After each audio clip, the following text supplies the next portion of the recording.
Everyone, call this meeting to order. Welcome everyone to meeting number 134, Government of Ogo, of course, the mighty Ogo. We have with us Global Affairs today. I understand Mr. Cousineau will do the opening statement. You have 5 minutes, please. Go ahead. Just before we start, everyone, just a reminder, keep your, especially for our witnesses, keep your headphones away from your mics, please, so that we can protect the hearing of our very valued interpreters. We will take a 5 to 10-minute break in the middle of the meeting to afford a break for our witnesses. We will go ahead with you. You have the floor for 5 minutes, Mr. Cousineau. Go ahead, please, sir. Bon matin, Monsieur le Président. Hello, Mr. Chairman.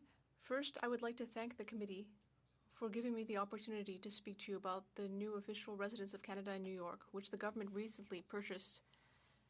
I am pleased to explain the reasons for this purchase, the significant financial savings we have made, and the operational benefits offered by this new residence. The Consulate General in New York is one of Global Affairs Canada's most important missions. Not only does it provide essential services to approximately 300,000 Canadians residing in the area and to thousands of Canadians visiting each year, but it also plays a key role in protecting and promoting Canada's interests in trade and investment. In particular, the consulate supports our operations in a city that is not only the financial capital of our most important trading partner, but also of the entire world. It covers a vast territory of 5 states that together represent more than $200 billion in bilateral trade each year. Residence in New York City is more than just a place of residence. It is an essential venue for hosting key interlocutors in smaller, more personal settings. Federal, provincial, and territorial representatives frequently use the space to engage with partners and advance Canada's interests. While this residence and other like it are used as living quarters by our heads of mission, their primary function is as a government worksite, where important diplomatic events and business meetings are conducted. Over the past 2 years alone, more than 50 official functions have been hosted at the residence, including business and networking events, as well as roundtable discussion, each providing a unique opportunity to engage with local leaders on issues that matters to Canadians. Affaires Mondiales Canada est le gardien. Global Affairs Canada is the custodian of the Government of Canada's diplomatic and consular properties abroad. As such, we are responsible for the acquisition, maintenance, and disposal of Canada's office spaces, official residences, and staff housing abroad. Comply with Treasury Board policies and Global Affairs internal guidelines to ensure transparency and value for money. The replacement of the official residence in New York was carefully planned and executed. It represents up to $7.4 million in net present value saving for Canadians. An aging asset is being replaced with a well-located, smaller, and more cost-effective property, positioning Canada to meet both current and future needs. The previous residence at 12E 550 Park Avenue was acquired in 1961 and was extensively used. The building is now over 100 years old. Concerns about the condition of the current residence were first raised actually in 2014. In 2017, a building condition report indicated that many systems were nearing the end of their life expectancy, estimating a midlife refit in the early 2020s at today's cost of up to $2.6 million. À la suite d'une analyse détaillée des options et d'un Following a detailed analysis of options and a governance review, Global Affairs Canada, with the help of a local real estate specialist, evaluated 21 properties in 7 neighborhoods in New York, which is one of the most expensive real estate markets in the world. After careful consideration, Global Affairs Canada opted for the property located at 111 West 57th Street. Recently renovated property is situated in the heritage portion of a building in Midtown, contrary to previous reports suggesting that it was in a skyscraper. It is conveniently located near our office and other international organizations. The apartment is smaller than the previous property, more efficient and cost-effective, and it was purchased at a price recently reduced. Finally, the current official residence is now listed on the market. It was listed at $3.9 million higher than what was paid for the new residence. So we're very proud of this replacement transaction that not only promises substantial one-time saving for Canadians, but also avoid the $2.6 million in renovation costs and deliver $115,000 in ongoing annual saving on operational fees, cutting expenses in half, all in a real estate market that has consistently shown an annual return on investment increase. I look forward to addressing your question and providing further details on the rationale behind this purchase, the expected benefits for Canadians, and the financial consideration involved.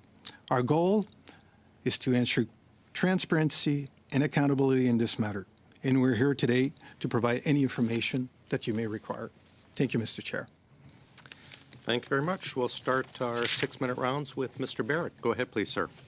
So we're here today in the context in Canada of a cost of living crisis. We have 1 in 4 Canadians saying that they're going to be using food banks this fall. We know that rent prices have doubled, mortgage prices have doubled, and the Prime Minister's media buddy, who's making a very healthy salary by any measure compared to Canadian salaries, is getting a $9 million condo for his use as a residence. I know you said that its primary purpose was as a workspace, but if it's clocking on average about 2 business functions per month, and he's sleeping there 30 times per month, it sounds like its primary purpose is as a residence. Who signed off on the decision, sir? The most senior person who signed off? Just the name, please. Mr. Chair, the transaction was signed by the Deputy Head of Mission based on a written delegation from the Director General responsible for real property planning and stewardship. Who is the Director General? The Director General is part of our real property team and who was supported by the governance and the process that was reviewed. And the DG's name is? And the DG's name is Frank Uzimbe. And the deputy head of, and it was the deputy head of mission who had the delegated authority, and who's the deputy head of mission at the time? Mr. Chair, I'd like to clarify that the mission actually are not part of the approval process or the decision making. The mission, the DHOM, was actually had the authority from headquarters, the DG, who had the authority to sign that transaction, which is understandable. The name, sir? Rob McCubbin. Perfect. Yeah. In 2018, the Office of the Consul General and the Embassy to the United Nations moved into a joint workspace, which primary purpose is work, near Grand Central Station in New York City. So that facility has an executive dining room, if I understand correctly, and a reception space for up to 150 people. Is that correct? Just a yes or no, because I have a substantive question. Mr. Chair, yes, the environment has an area that can accommodate. Unfortunately, it doesn't have the full kitchen that would be required, which would drive us to actually have quite expensive costs for actually providing the food by a caterer. Okay, so does Mr. Clark prepare the food himself at his apartment, or is there a caterer or a hired chef that does that? Mr. Chair, I'd be pleased to answer that question. I'll turn very quickly to the DG. I think we know the answer is that there are third-party costs associated with the food preparation, irrespective of where it happens.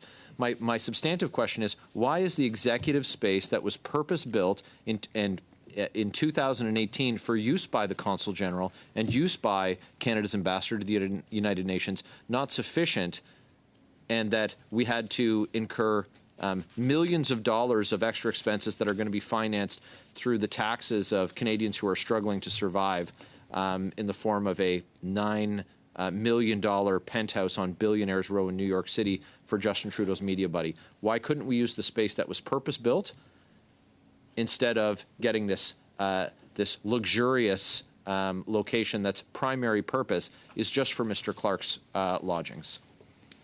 Mr. Chair, I'll welcome this question where we can actually articulate the space requirement that we provide and the reason behind it. I'll turn very quickly to the ADM of real property that can articulate the need that are actually identified as we provide this kind of like space. So I'll turn to Mr. Robin Dubois that can articulate more details about it. Thank you very much, Mr. Chair. As in opening remarks, we said the official residence is served as a place of living, but also as a platform for representation. We do have representation space at the consulate that is now amalgamated with the mission to the United States nation. We did that in 2018 to create savings and synergies.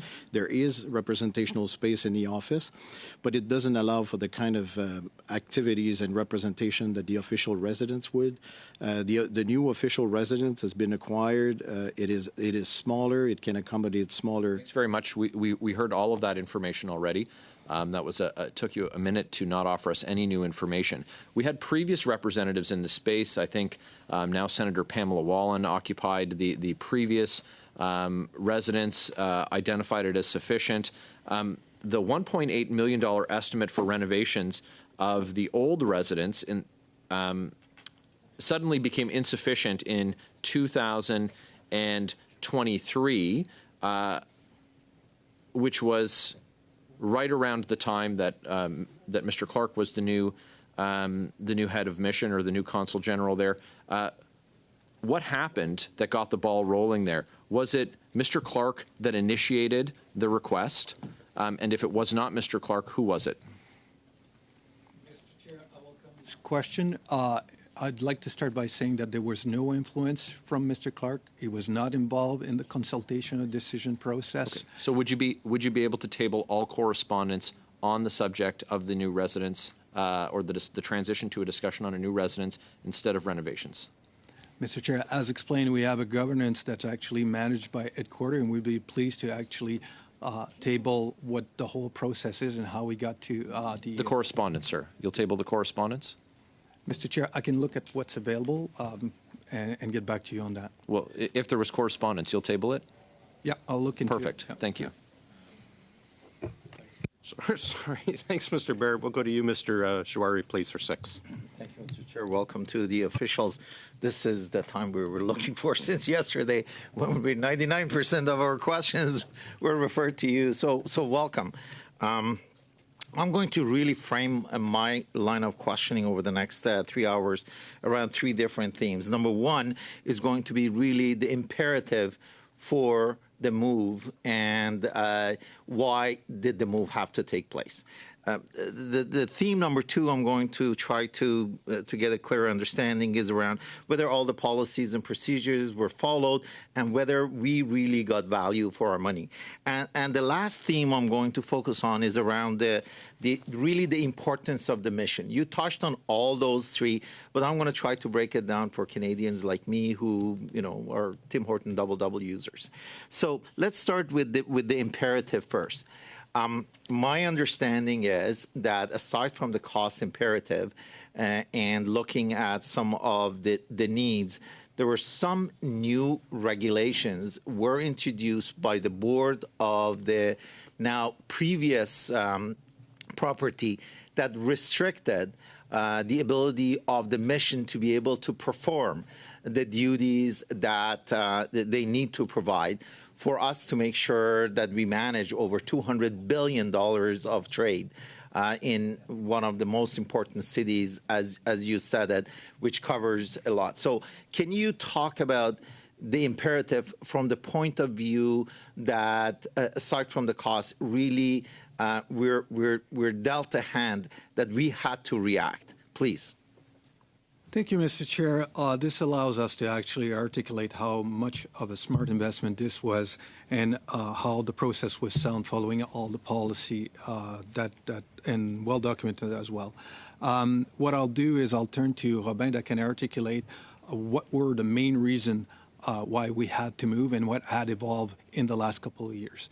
Robin. Thank you very much. It's a very good question. The imperative to move was based on several elements. The business case includes, as you mentioned, some restrictions that have been applied by the co-op board on the usage of the official residence. There was one element that was part of the decision. There was also the fact that the the unit was aging, and we had received report in 2017 that in the early 2020s there would be a need to refurbish or renovate the apartment, and that's the $2.6 million cost that was reported. And there was also another element that that was reported in the business case, that was since the introduction of the Accessible Canada Act in 2021, the apartment was not compliant with that act. So all of those elements led to a option analysis. And what we do in our investment management framework, we make sure that we look at the full life cycle analysis of all of the options. So in 2023, what happened is we launched these initiatives to look at what are the three options that are available to us and what would be the cost benefit of each of the three. The three elements would be renovate, put $2.6 million to renovate the actual unit, or replace it with a leased asset, or replace it with a Crown owned asset. And we really, when it all came down to cost at the end of the day, because we had the last option that was replaced to own was more beneficial, of course, in the long term. So the net present value was calculated on the three options, and we picked the third one, which became the favorite option because it was creating $7.4 million of savings over, putting $2.6 million in a renovation for a unit that was still not meeting all of our requirements. So thank you for the board, which plays an important role. Even if we refurbished by $2.8 million, we still had to rely on other venues to be able to execute some of the activities that we do. And also, it looks like based on what I'm hearing, is that the due diligence was done. Now, let's go back and talk about the importance of the mission. So why one of our colleagues yesterday suggested, why don't we move to New Jersey? Let me ask that question. Why wouldn't we move it to New Jersey? Mr. Chair, thank you for the question. There's nobody better placed to actually answer that question than my colleague, DG of North America, to talk about the operations, so I will actually turn to him. Thank you. So I think that all of the honorable members would appreciate the importance of the United States. There's no country in the world that is more important to Canada's economic and security interests. And within that country, New York is the economic center. It's also a global economic center for global capital markets, right? And so the committee will have heard the Assistant Comptroller of Canada yesterday say that all real property needs to serve a program need. In the case of the Global Affairs portfolio, those program needs include the Trade and Investment Program, the Public Affairs Program, and the program providing consular services to Canadians. Thank you. I'm sorry, Mr. Allen, that is our time. We'll go to Mrs. Vignola, please. Merci. Merci beaucoup. Merci, Monsieur le Président. Thank you, Mr. Chair. I'd like to thank the witnesses for being here today.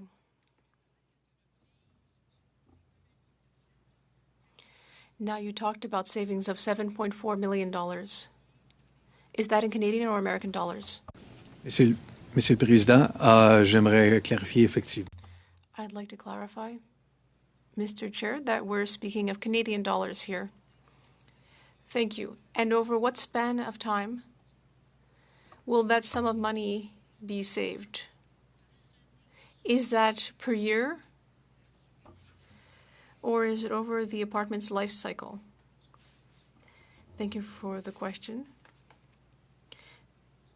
That will enable us to clarify the net present value. There's the sale price of the current residence versus the purchase price of the new property. Then there's the cost of renovations that we will not be doing that is included in that sum. Then there are also the annual costs that will be saved. I mentioned the $115,000 in my opening remarks. That will be annual. annual operational costs will be cut in half. If I understand correctly, the current residence, the one that is currently on the market, the HOA costs are approximately $13,000. Does that include municipal taxes or not? And this I'm asking in US dollars. Thank you for the question. I'm going to ask Robin for the answer, just to ensure we really are giving you the right numbers. That's a good question. I'd like to add to what my colleague Stéphane was saying. When we calculate the value, we are looking partly at the difference between the sales price and the purchase price, because we know that the difference is $3.9 million, and we're also considering future savings. Current practice, usual practice rather, is to take the savings over the next 20 years.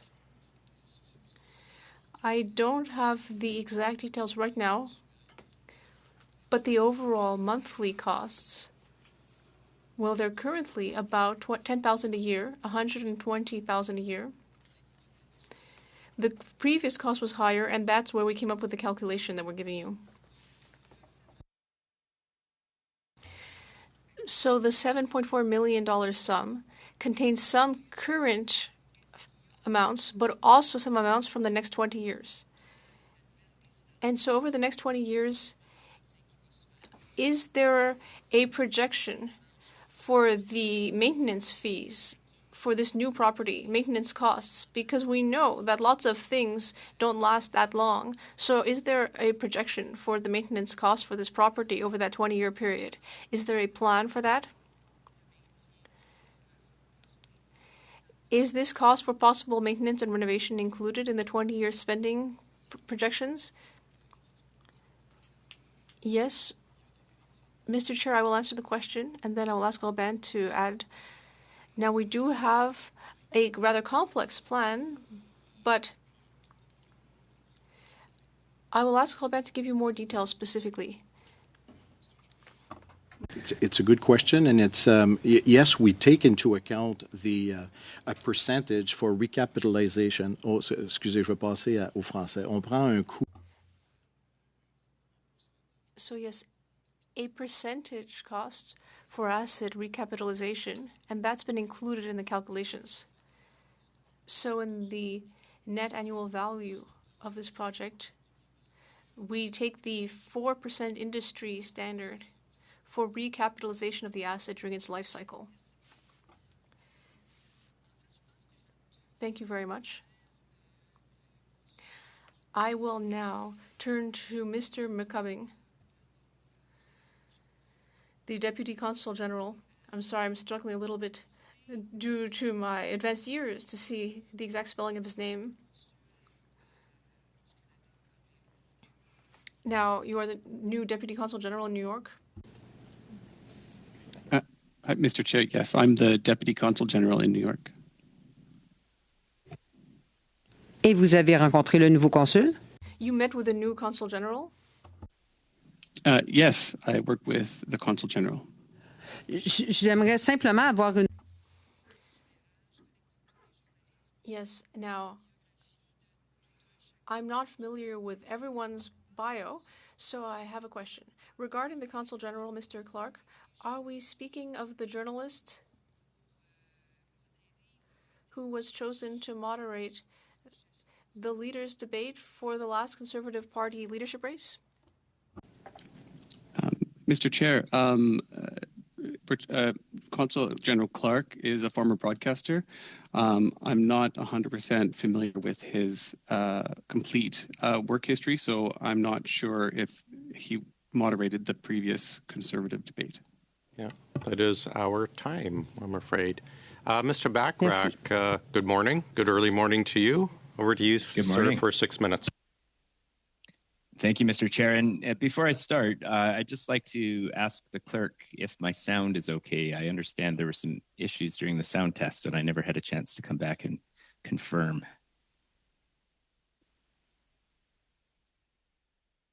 Yeah, we seem to be fine, sir. Okay. Thank you very much to our witnesses. And as was remarked earlier, it's great to have folks from Global Affairs here who were more intimately involved in the acquisition we're discussing than some of our witnesses yesterday. And I wanted to start perhaps at a high level and talking a little bit about why this issue has come before the committee. And I think part of it is that the properties that are selected for consular use in cities like New York tend to be expensive properties. They tend to be in expensive parts of town. And the opulence and the ostentatiousness of those properties makes them, rightfully, I think, a target for questions about the appropriateness of those purchases. And at the same time, I think we all want to ensure that our consular staff and our diplomats have appropriate facilities for their important work. The apartment that we're talking about is located in a neighborhood that's known as Billionaires Row. And we're having this conversation at a time of historic wealth inequality and an affordability crisis that my colleagues have already mentioned. And I think that's one of the reasons that we're focusing in on this particular decision, because Global Affairs chose to buy an apartment on Billionaires Row in a neighborhood that has some of the most expensive real estate in the world. So my first question, probably to Mr. Cousineau, is whether in the decision-making process, the optics and the potential implications of buying a property on Billionaires Row at a time of historic wealth inequality, both in the United States and Canada, came up as a potential risk factor for Global Affairs. Mr. Chair, thank you for the question. First, I'd like to say that we are looking at the Heritage building that is in the Midtown district. As I said in my opening remark, this Heritage building is an old building that was recently renovated. We are not in the skyscraper, which might have led to the branding that's being reported in the media. We're not in that building. Also, I'd like to reiterate that we have a process that actually looks at specific criteria to respond to the diplomatic needs, which are around location, security, and other criteria. I'd be pleased to turn to my colleague Robin, responsible for real property, who could articulate how we got to that decision of the 111 57th Street. Thank you, Stéphane. Thanks for the question. What I will offer to the committee is that we have a set of guidelines and a real property manual that exists that has a chapter on how to select official residences. And that lays out basically what are the characteristics that we're looking and also what kind of location that we would like to acquire. We pick that residence there.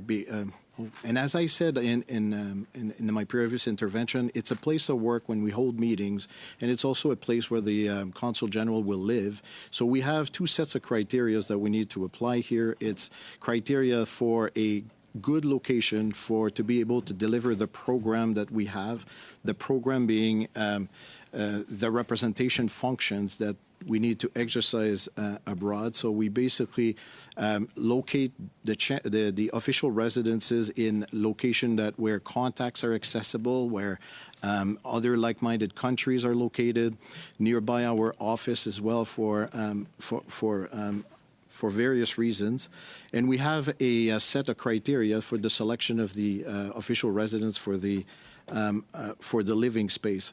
In this particular case, what happened is we looked with the real estate broker at 21 properties that are located in 7 If I could interrupt you, sir. Yes, the original question, sometimes the original question gets lost a little bit in the explanation. The original question was whether the optics and the perception that might be associated with purchasing a property in an area colloquially known as Billionaires Row was ever discussed as a risk factor by Global Affairs during the purchase decision. Thanks for the question, Mr. Chair. During the process, we applied all of the factors and basically found that place around in the 7 neighborhood that we visited and saw that it was considerably cheaper or less expensive to be located in Midtown, which is the location where we purchased. And the question of Billionaire Road did not surface at that time because we were looking at the characteristic, location, and functionality of the property. Okay, I appreciate that. Now, here in Canada, certainly my colleagues and myself are working very hard to implement policies that promote equality, that create opportunity for working people, that create solid social programs that lift people up, and address some of the gross inequalities that we see in places like the United States and certainly to some degree in our own country.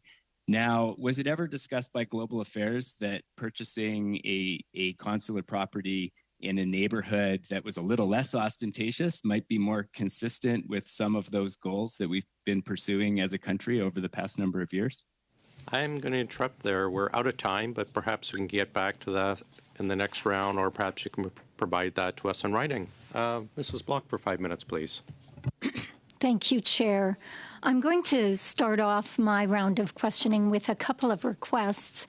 Yesterday, in our deliberations with TBS and PSPC, I had asked for a list of the real property that GAC is the custodian for, and she advised me that I needed to put that request to you. So I'm asking if you could table that list of real property holdings with this committee. Mr. Chair, it will be our pleasure to actually provide that list. Thank you. As well, based on the information we received yesterday, could you table with the committee the life cycle costing for keeping the current residence and repairing it, and for the purchase of a new residence, including the sale of the current residence? Mr. Chair, as explained, part of the process was looking at this option analysis and the financial implication for the 3 options. So we will be pleased to actually provide the analysis that was on. Thank you very much. In your search for a new residence, and I'm probably following up on a similar line of questioning to the former member, in your search for a new residence, did you consider the purchase of a residence away from Manhattan in a more cost-effective neighborhood? Mr. Chair, I welcome that question. There are criteria that we looked at, as mentioned, and as it was pointed out, New York is a very expensive market. I just wanted to refer to some example of other countries. UK, for example, 5 years ago bought something that's valued today at $21 million.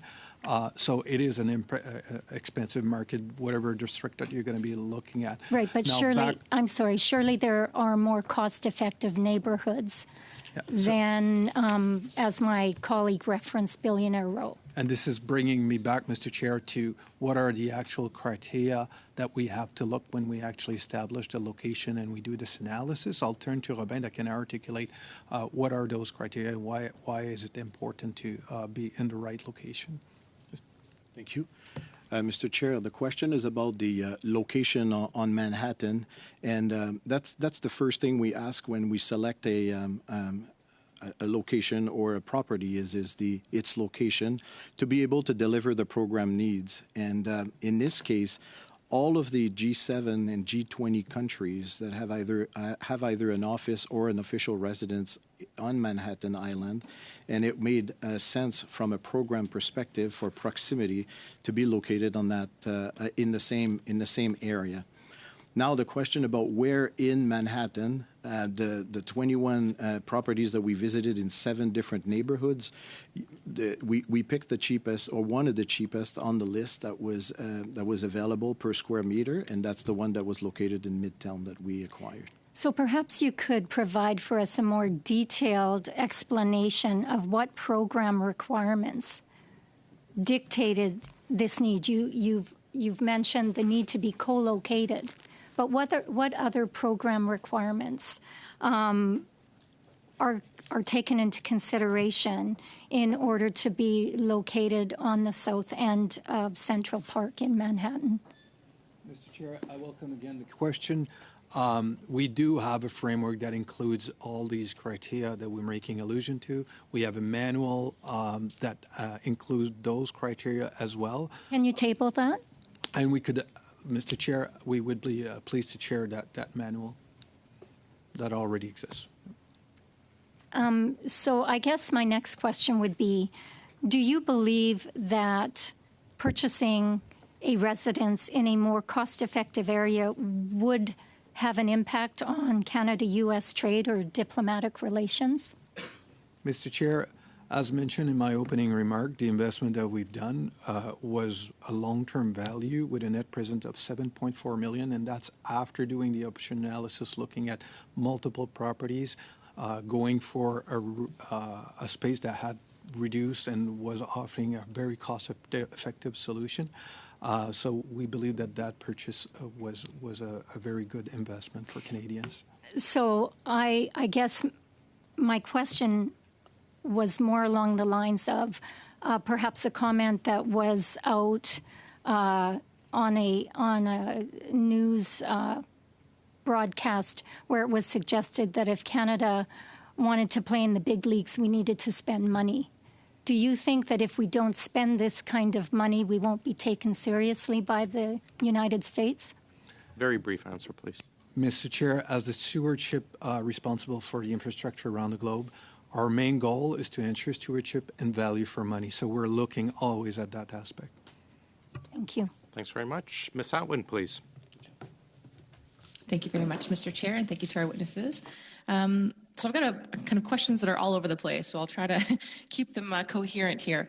The first one, so there's a piece about, it's the savings year over year, the reduce of ongoing maintenance costs. Can you speak to what the maintenance costs were for the previous residents in comparison to what we're expecting for the new residents?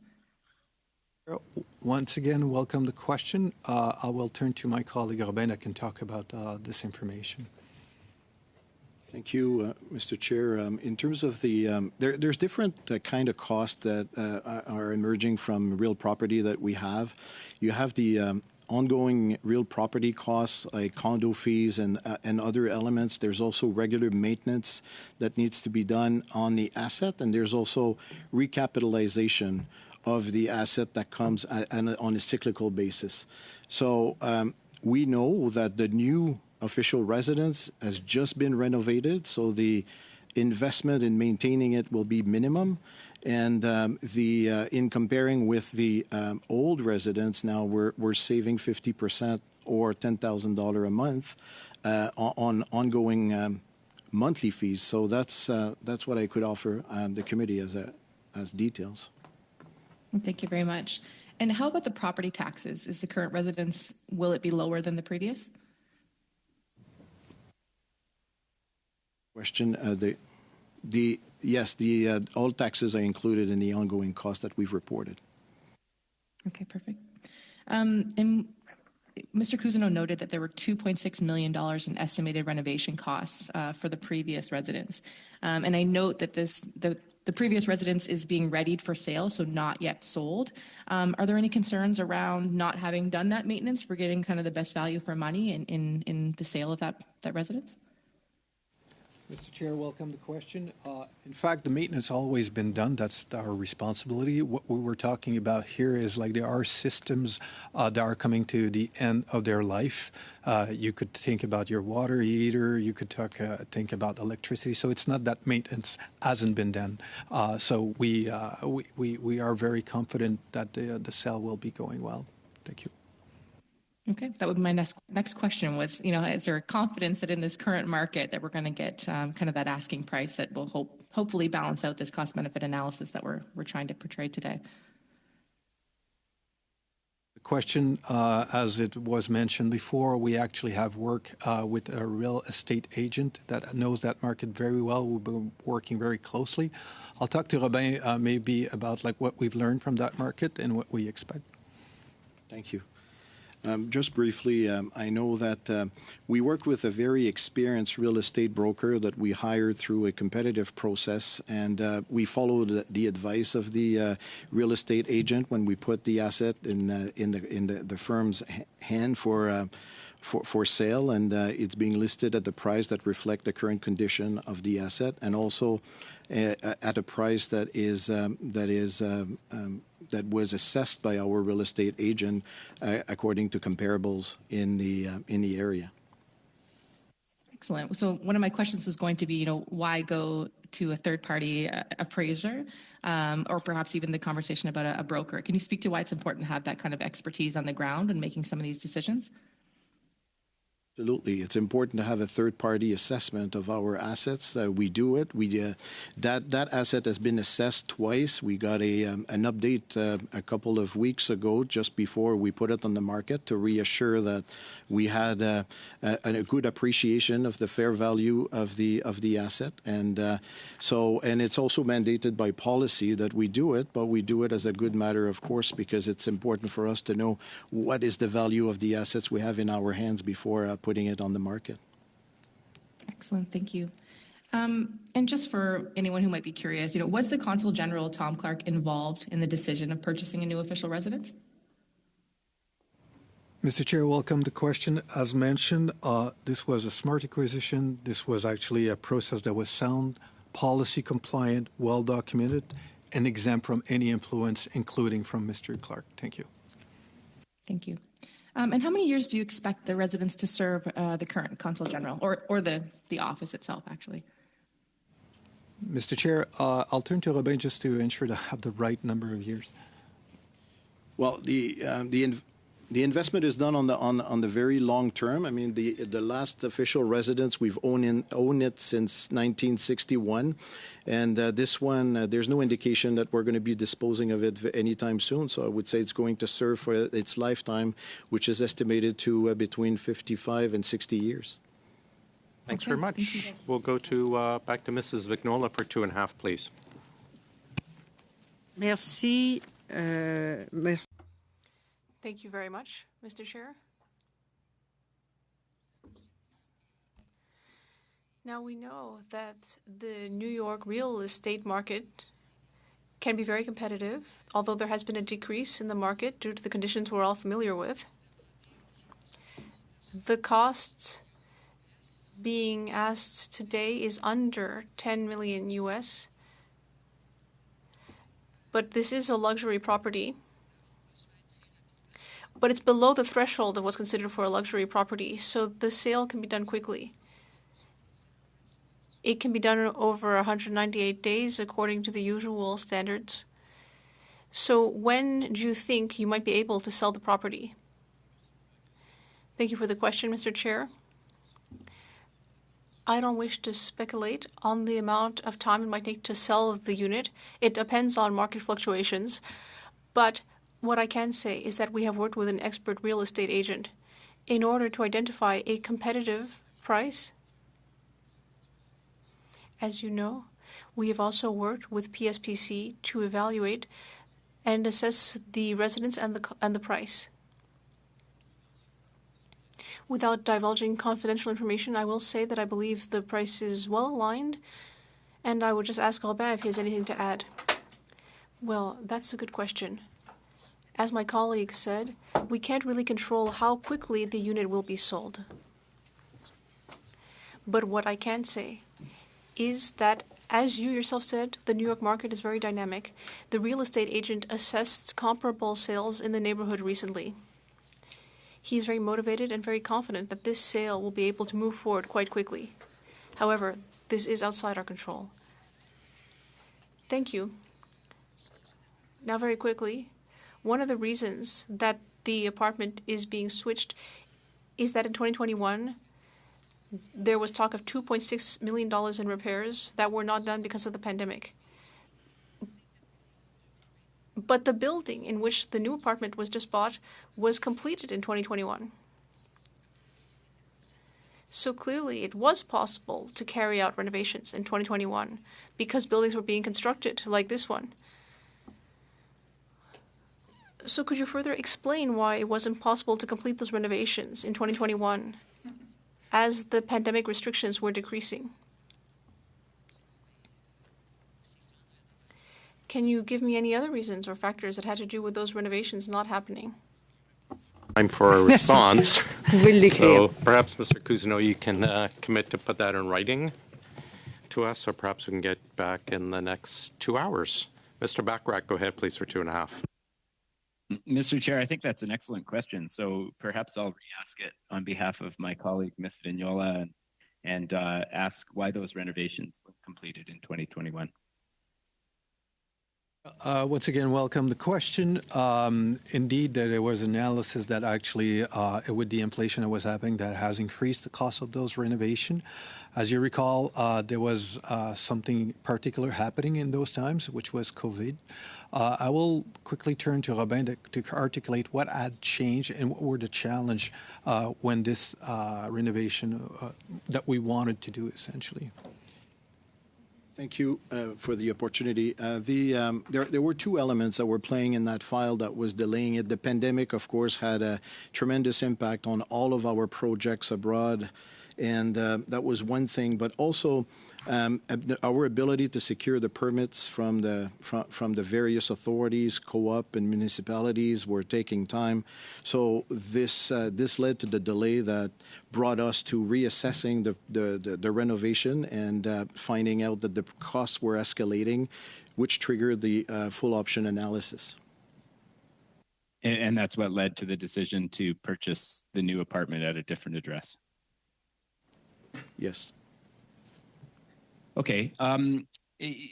Going up a level to a bit of a more general question, I think most Canadians would want us to have representation in New York that is at least on par with our peer countries, given that the United States is our most important trade relationship and shares the longest undefended border in the world. Could you talk a little bit about how Canada compares to other G7 countries in terms of consular properties in New York? Where do we stack up amongst that group of countries with regard specifically to the value and location of real estate? A brief answer, please. Mr. Chair, welcome the question. I shared one example, which was UK, where they bought something like 5 years ago, actually had hit the media at $21.5 million. We've looked at a couple of other countries also to compare. I would say that we're one of the lowest one, if it's not the lowest cost of purchase when we compare it relatively to other countries. I have New Zealand at 11 million 11 years ago, so you can imagine the cost today. 35 million for Italy. Even Danish, that's not G7, at $9 million. Thank you. Sir. Mr. Brock, please, for 5 minutes. The acquisition of this extravagant condo on Billionaires Row has garnered a lot of attention across this country, as well as with media. I'm curious as to the consultations that the four of you have had prior to today's appearance with Minister Joly. Mr. Chair, we have followed the governance and process according to our delegation. It's not the question, sir. It's not the question. I have limited time. I'm interested in your discussions with Minister Joly in relation to your appearance. Did it happen? Mr. Chair, no, there was no interaction with Mr. Did you receive any emails from Minister Joly with respect to your appearance? Mr. Chair, no, we haven't received any emails. Has she weighed in on the controversy surrounding the acquisition of this property? Mr. Chair, the minister was not involved in this Thank you. process. Was she briefed by you? Mr. Chair, we actually have brief, as per normal process, the minister's Was she office. briefed on the acquisition of this property? Mr. Chair, she was informed, and the Chief of Staff was informed in June 2024. I'm going to push back on some of the narrative that has been circulated among Canadians. Your department is quoted as follows: considering the high renovation costs for the current residents and value of the property, GAC has recommended a relocation to a new, smaller, more suitable, and more economical apartment. In addition to representing a savings opportunity of more than $2 million, it will also reduce ongoing maintenance costs, property taxes, support future program needs, and meet representational requirements. Now, at first blush, this may give the impression to Canadians that you're actually downsizing.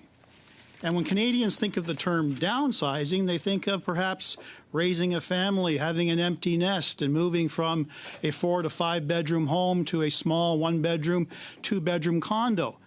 But that's the furthest from the truth in relation to the acquisition of this property on Billionaires Row.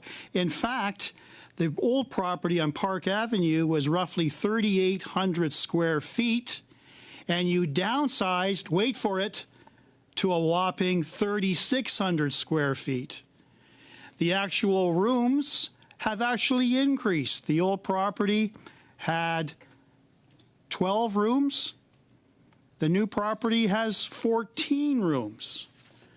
So you're not giving the Canadians the full truth here. You're not being honest with them in terms of the actual blueprint. Now, I also want to talk about the operating costs. You keep talking about these savings. We're saving Canadians upwards to $115,000 per year. I've got the listings from both of these properties from a website called Street Easy. The old monthly maintenance cost, this is the common fees, this would be the taxes, is $13,147 US per month. The new property is not a savings at all. Taxes and common charges are actually $15,213. So $2,000 US per month more for this new property that's supposed to be saving Canadians value. You're misrepresenting the facts. You're not telling the truth to Canadians. So I want you to be aware of this, and I want you to comment on it, because you talk in broad strokes about these savings. When you dig down into this, there's no savings at all. Now let's talk about the utility costs. What currently are the utility costs on Park Avenue versus utility costs on 57th Street? Is there a savings? Mr. Chair, welcome the question to clarify the costs. I will turn to my colleague. I didn't need that, sir. That's a waste of time. If anyone knows the answer, please, Mr. Dubois, answer the question. I don't have the cost of the utilities at the new place. We have not occupied it yet.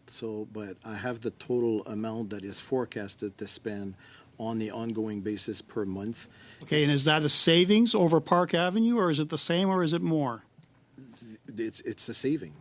Savings. Yes. You'll table that for us? We could. You'll table the monthly utility costs for Park Avenue and the monthly utility costs for West 57th. Okay? Now, what else about the Sorry, Mr. Brock, that is our time. Thank you. Mr. Baines, please go ahead, sir. Thank you, Mr. Chair, and thank you to our guests for joining us today. Has the GACA dealt with any cases similar to this case where residence or other real property was bought to replace one that was being sold? Mr. Chair, we do have a lot of official residents around the globe. In hundreds of projects.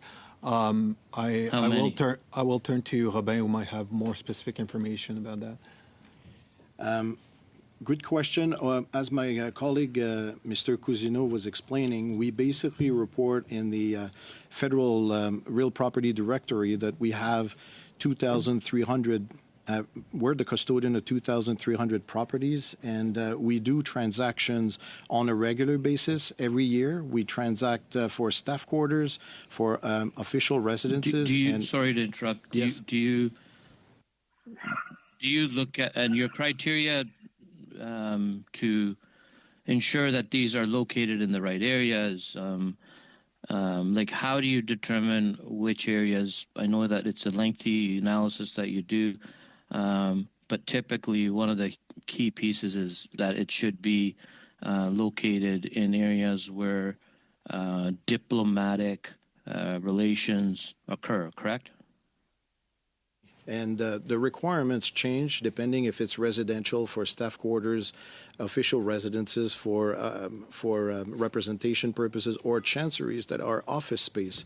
But we basically look at a set of criteria as you described there to select those locations. And how many did you say there were? You said over 1,000? Oh, we have 2,300 assets abroad. In how many different countries? If I might intervene.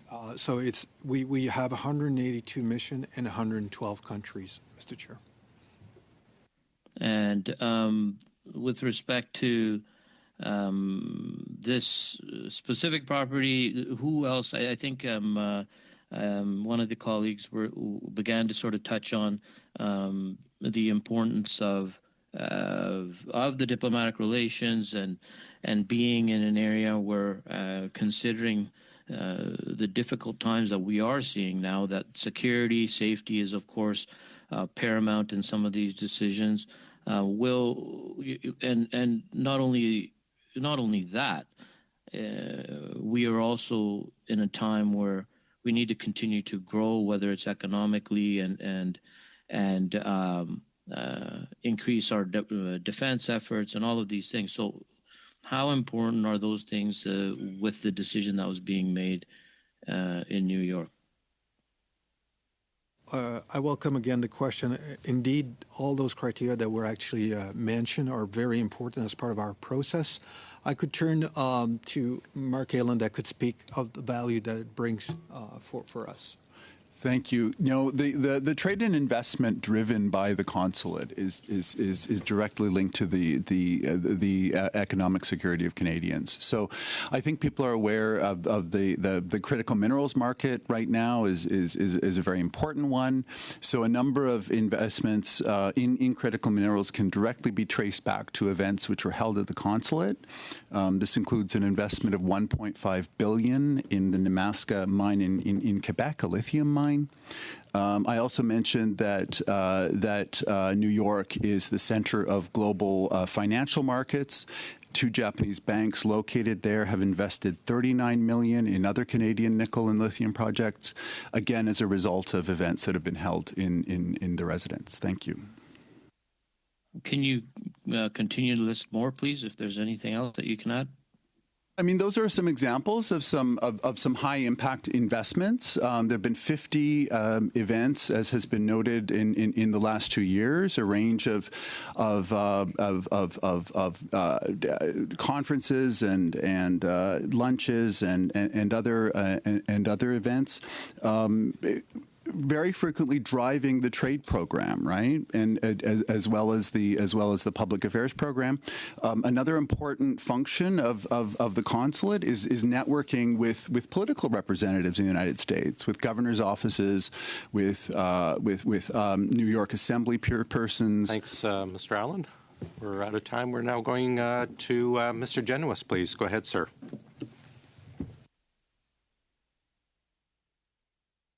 Are you muted, sir?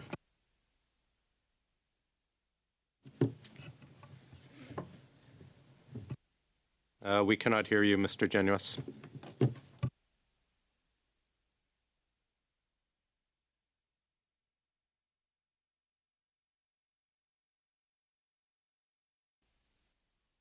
Is that working now? Yeah, it's working now. Go ahead, please.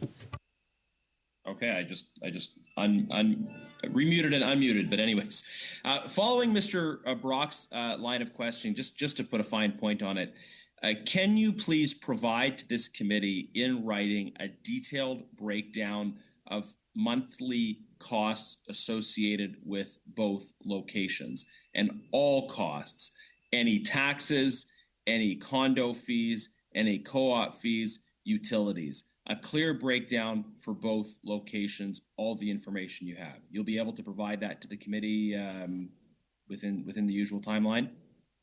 Mr. Chair, as already mentioned, we can provide the option analysis, which actually include the net present value that it should be including all that information. I also would like to clarify that No, that's fine. It's my time. You're going to provide all that information that I requested in writing. Thank you.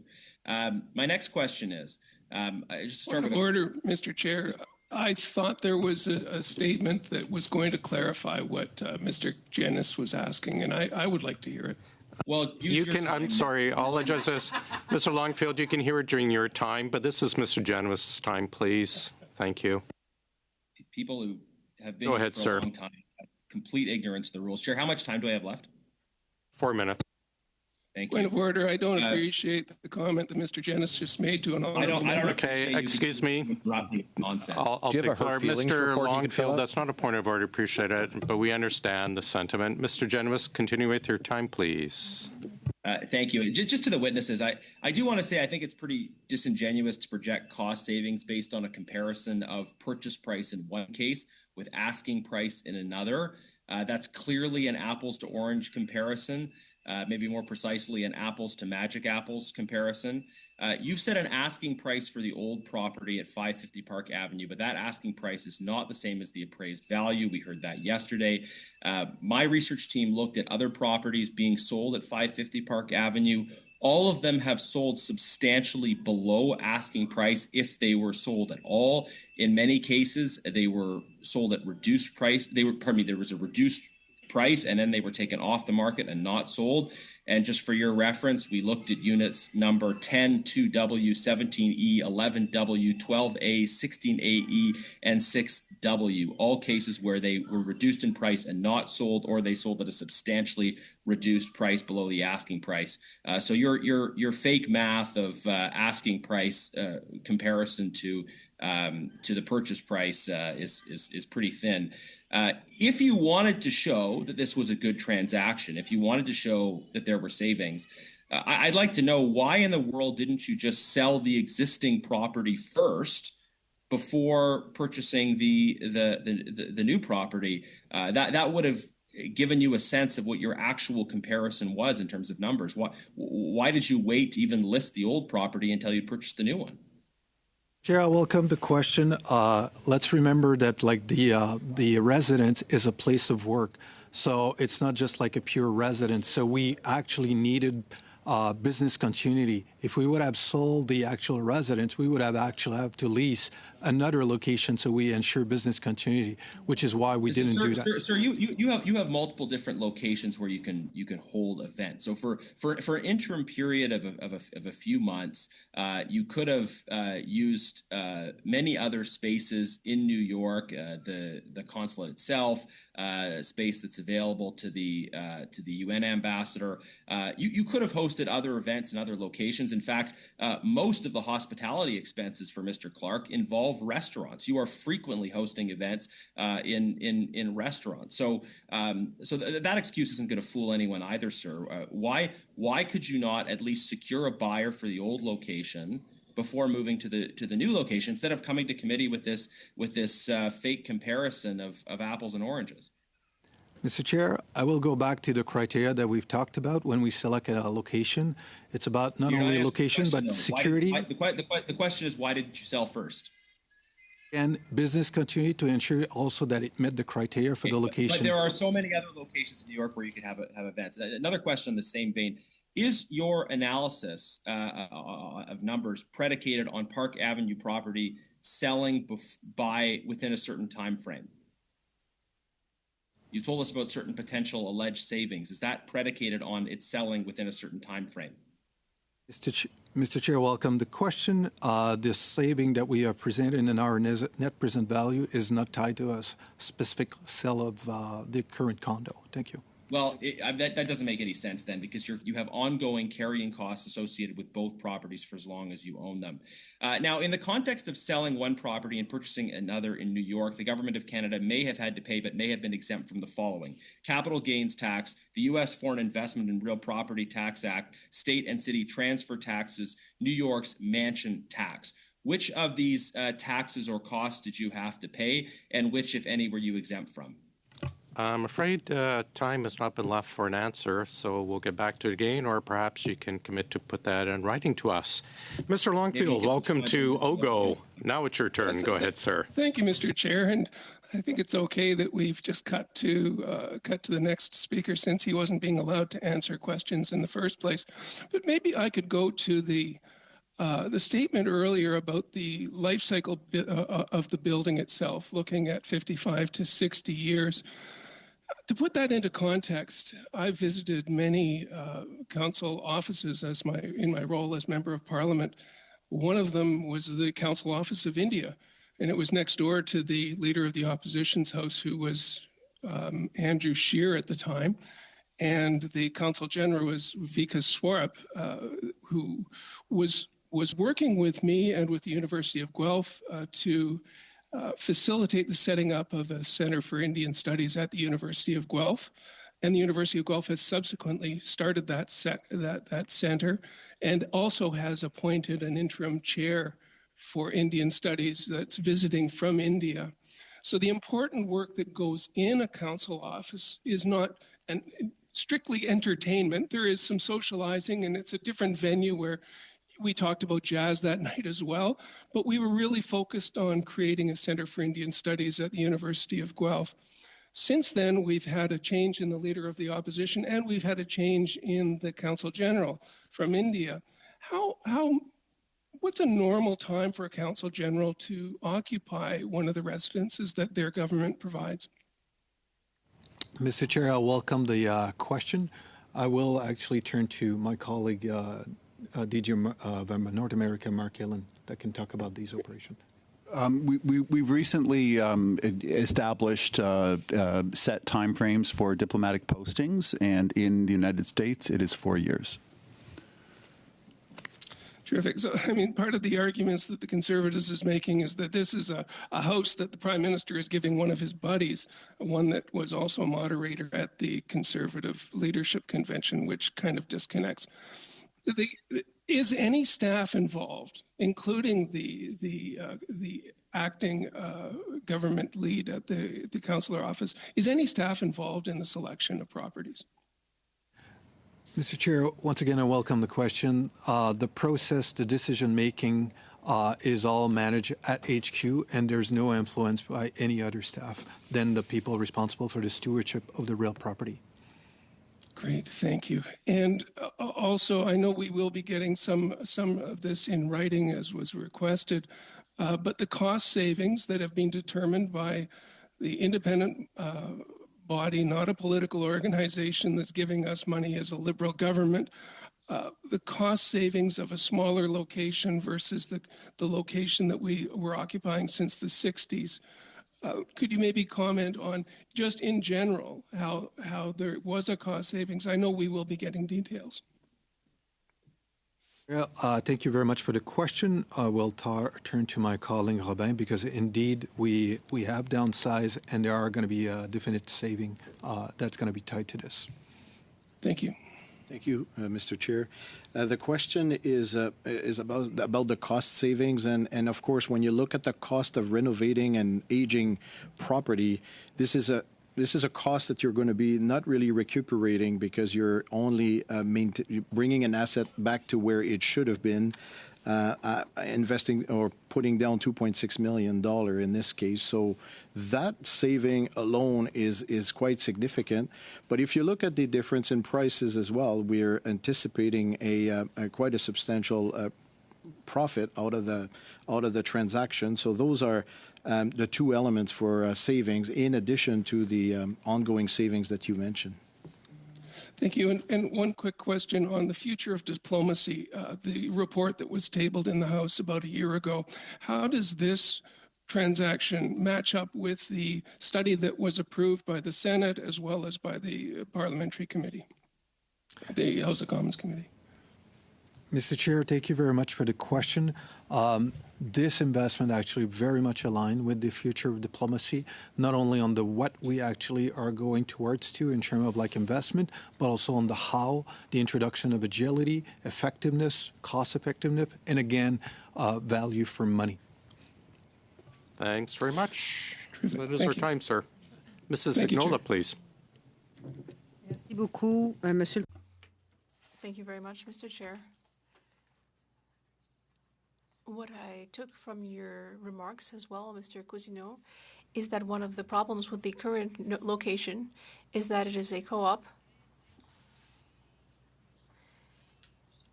and that perhaps members of the homeowners association, this co-op association, may have been bothered about the fact that events were being held at this residence.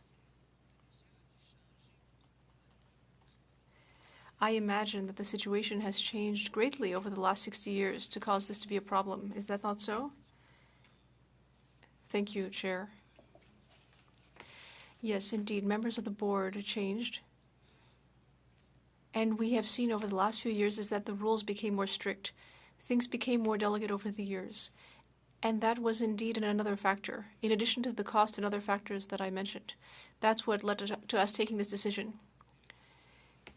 And so Canada's government was also part of this co-op, I imagine, and yet its voice didn't have much impact.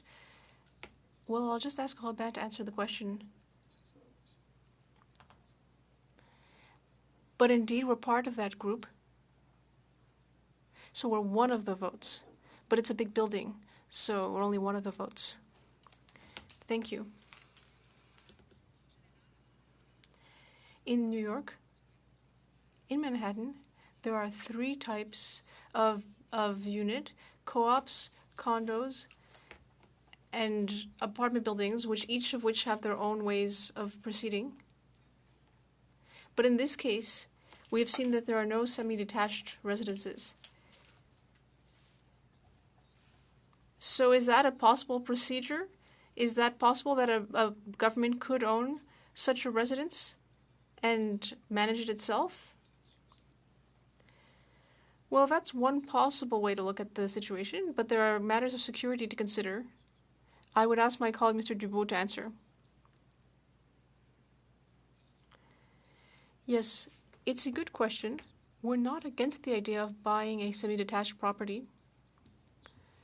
But the thing with these semi-detached properties is that they are both more costly because you have your own address and you're responsible for maintenance not only of the inside, but as well of the outer frame of the building. So it's often very costly. In addition, because it's usually at ground level, a semi-detached means that we need to take costly security measures. So it's difficult in general to opt for a semi-detached.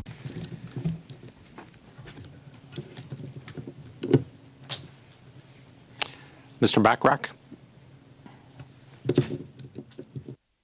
Thank you very much, Chair. And, we've heard in previous testimony that Steinway Hall, which I believe is the heritage building that the new apartment is located in, is somewhat different from Steinway Tower.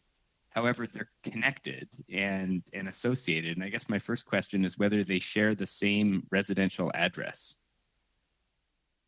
Mr. Chair, the answer is simple. Yeah, actually, the annex, which is the skyscraper, was the new annex that was added later on, and it is the same address.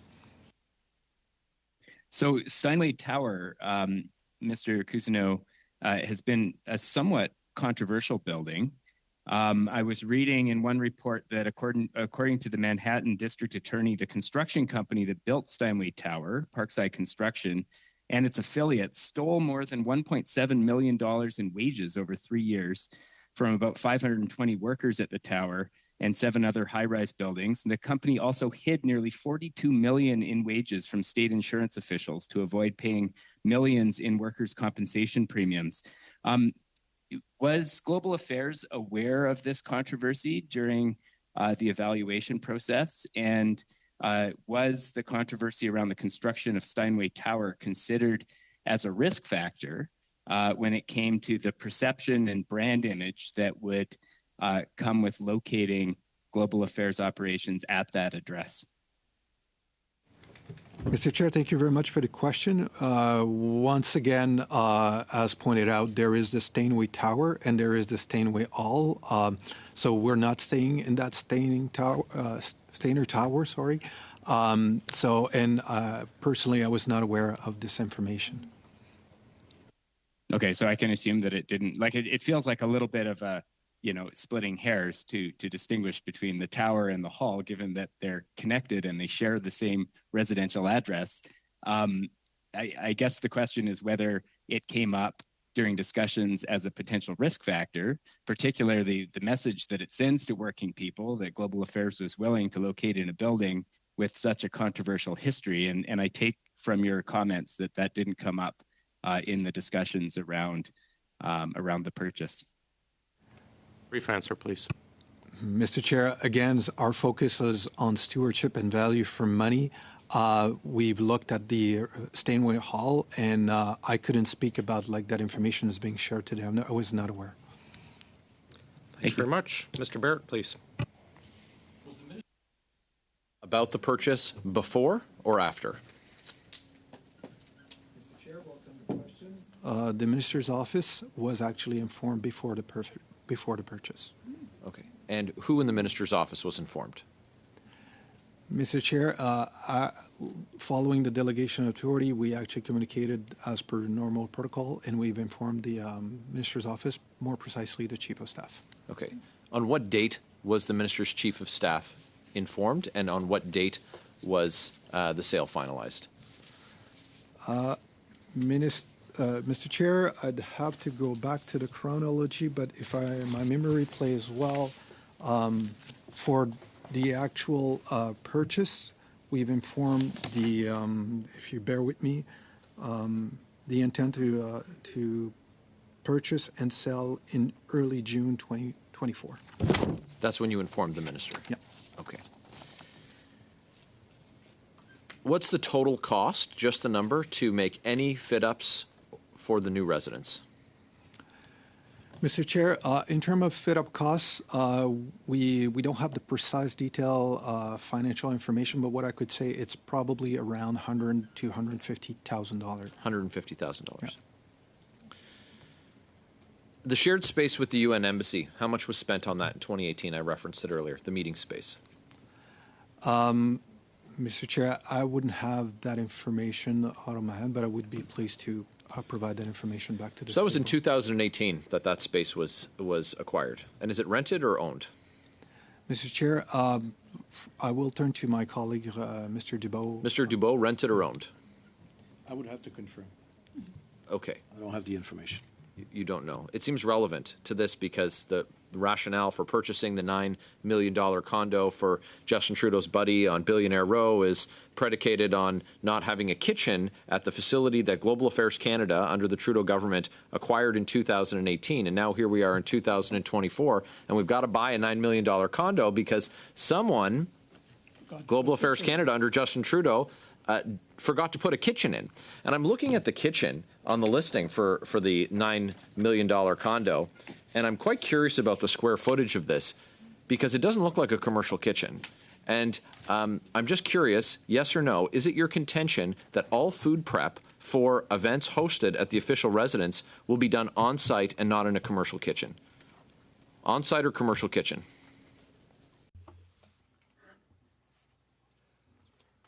Je ne peux pas répondre à cette question par oui ou par non.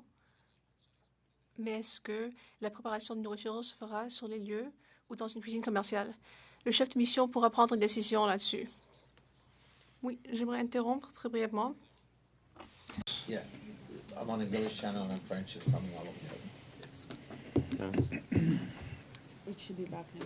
Okay. Can we just test this? Is it working now?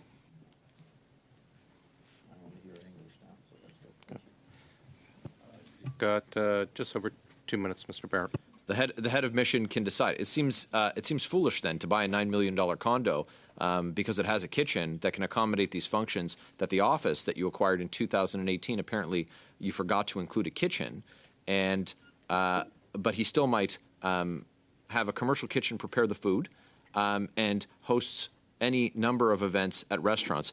Could you table for the committee, please, Mr. Cousineau, the number of functions that Mr. Clark has expensed at restaurants since his time as CG?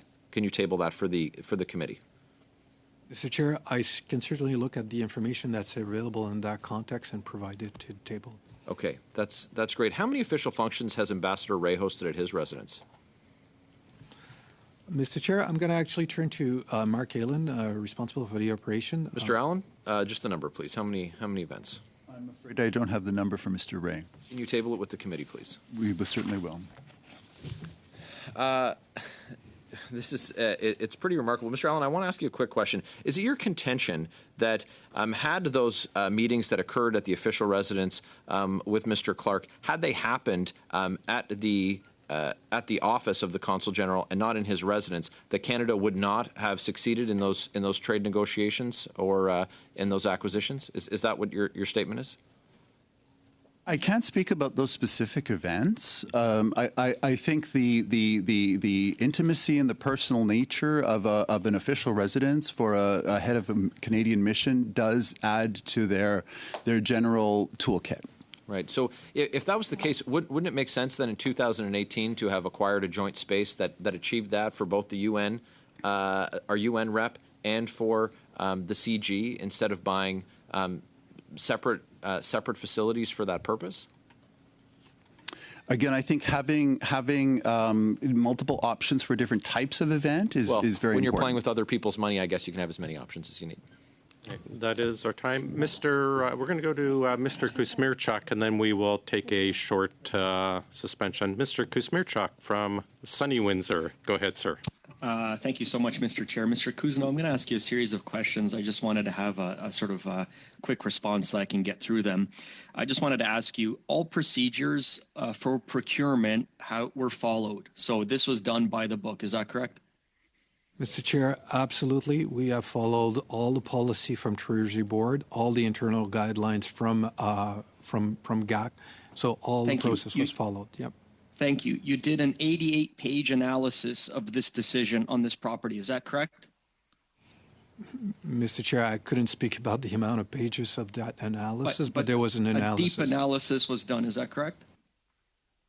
Analysis, I couldn't qualify the analysis, but definitely there was analysis that actually met all the criteria in the process. Perfect. You visited 21 properties. Is that correct? And the value of those properties ranged from $8 million to $21 million. Is that correct, roughly speaking? You looked at 21 properties. Yes, we actually work with a real agents to actually visit 21 properties. Absolutely. You selected the property that was on close to the lowest cost. Is that correct? Mr. Chair, it was among the lowest costs. Exactly. You saved taxpayers roughly $3 million of renovations of the old property. Correct? Mr. Chair, indeed, the fact that we're actually purchasing a new residence will prevent the actual investment of the renovation that was required. You're saving taxpayers 50% on monthly costs. Is that correct with the new property? Mr. Chair, absolutely, that is correct. And I just want to clarify that it's cheaper because we will be tax exempt thanks to the Vienna Convention. So you won't be paying taxes on this new property. You were paying taxes on the old one. So that's saving money for the taxpayer. Over the life cycle costs, you mentioned about $115,000 annual savings, which over, let's say, 50 years owning this building, that's going to be about $5 million in just monthly costs savings to Canadian taxpayers. Is that correct? Mr. Chair, absolutely. It is $115,000, which is half of the expenditure we've done annually for the previous apartment. Thank you. So over the life cycle, that right there is about $5 million saving for the Canadian taxpayer. Now, after selling the old apartment, the Canadian taxpayer is actually going to be about $4 million ahead in terms of costs on this. Is that correct? Mr. Chair, absolutely. If we compare the sale of the current condo versus the next condo, we'll be presenting roughly $4 million saving. Perfect. And now the new apartment is accessible, whereas the old apartment was not accessible. Is that correct? Mr. Chair, there's a lot of new things that are positive in this new condo, and accessibility is one of them. Wonderful. And in addition to all of these things, there's a value add. You're going to actually be able to host meetings at this new apartment, and you host about 50 meetings per year, and you're going to be able to host that as this new apartment, which you were not able to do at the old apartment. Is that correct? Mr. Chair, this is correct. Okay, so what we have here is we have a better apartment, we have an upgraded apartment, we have more functionality, it is cheaper, and it saves Canadians' taxpayers. The conservative plan costs more, less accessible, less functionality, less effective, which basically describes the Conservative Party in a nutshell right there. And so this is, to me, this is incroyable. And I look at the fact in my community, so you're talking about $1 trillion trade partnership between Canada and the United States. 1/3, it's $1 trillion partnership. 1/3 of that trade goes through my community. So I care about making sure that we have the best consul general, and we have the best folks in place, and we have the best resources in place. And the Conservatives are talking about downgrading the Canada-U.S. partnership and our ability to play hardball. And hardball is what we're doing because it's $1 trillion investment. And I look at what the Liberal government has done to negotiate a NAFTA trade that was for our benefit, that helped our steel industry, that helped our auto industry. And you're darn right that we want to upgrade our resources there, not downgrade our resources, which is what the Conservatives have done. And it's exactly their playbook, what they did to the Canadian military as well when they were in government. They downgraded investment in our military. Now they want to downgrade investment in our most important trade relationship with our U.S. partnership. That's a shame. And so, again, and that is our time, Mr. Kuzmierczuk. We are going to take a short break. Please be ready at 25 minutes to the hour, please. Thank you.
Go ahead.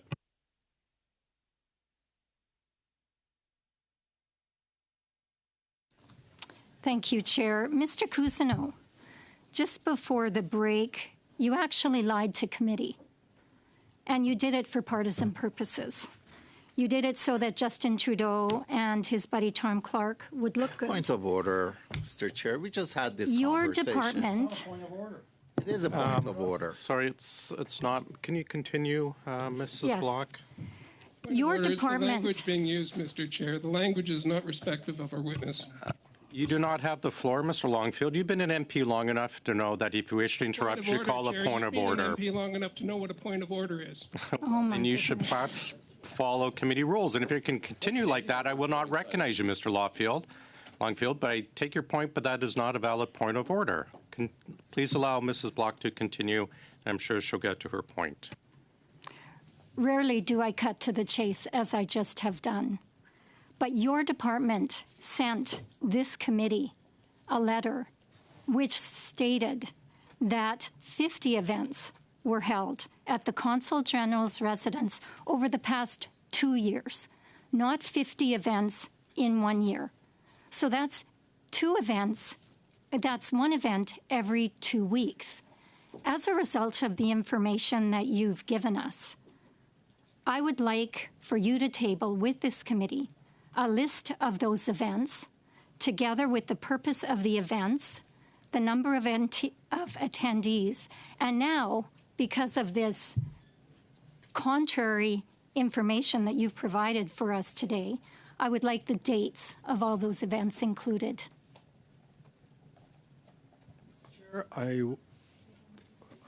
Mr. Chair, I'd like to clarify what's in the opening remarks that was provided was indeed 2 years.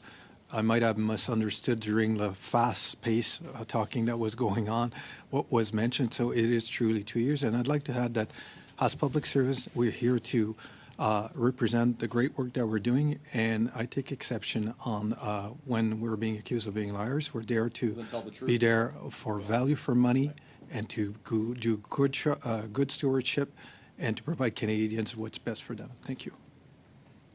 Thank you, Mr. Cousineau. I accept your explanation that you were caught off guard like the rest of us were in the midst of the rant prior to the break. Mr. Irek also accused the Conservatives of wanting to downsize, when in fact this is the argument that yourself and the officials have made as one of the reasons for why this is such an acceptable place for the Consul General to be moving to. So which is it? What's the official government line? Is it because it's a smaller residence and you want to downsize that you're pursuing this residence, or is it something else? Mr. Chair, point of order, Mr. Chair. Point of order, Mr. Chair. Go ahead, Mr. Kuzmierczuk. Yes, I just wanted to clarify. Yeah, it's not a point of order. He's not making a point of order. Sorry. To downgrade. I'm sorry. That's not a point of order. The word is downgrade. Colleagues, please, one person at a time. Allow Mr. Kuzmierczuk to do his point of order, and I will decide. Could you just start again, Mr. Kuzmierczuk? Yes, respectfully, Mr. Chair, I used the word downgrade. That the Conservatives. That is not a point of order. We will continue. Go ahead, Mrs. Block. So can you just reiterate for us, is in fact one of the reasons that this is a more acceptable location that you have made is that it's a smaller residence than the one that the Consul General is currently residing in? Chair, I'm going to go back to my opening remarks. We actually have made decision on multiple factors. One of them is the net present value that it was bringing. The second one was around like the meeting all the future needs, value for money for Canadians. And while we are downsizing, it was not the main factor. All right, thank you very much.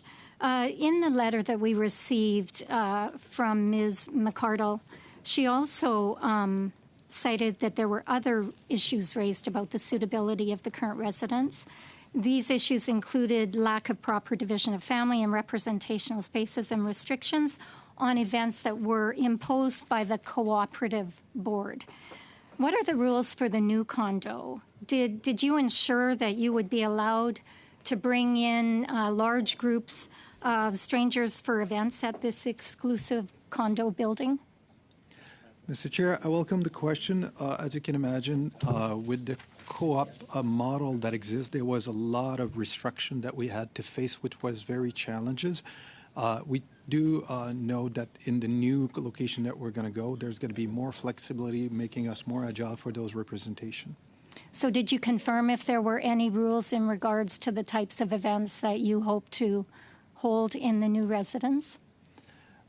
Mr. Chair, I would respond to the current situation with the co-op and the restriction that we have, which would not be applied like the way it is with the current co-op environment we're in the new condo. So we are expecting more flexibility for sure. Are there any rules that you are aware of? Mr. Chair, I would actually turn to my colleague who have been working very closely on the purchase of the condo about the specific rules because I don't have those details. And who would that be? Thank you. Oh, that would be me. Thank you. We have taken into account the ability to perform the duties or the requirements of the program before purchasing the unit.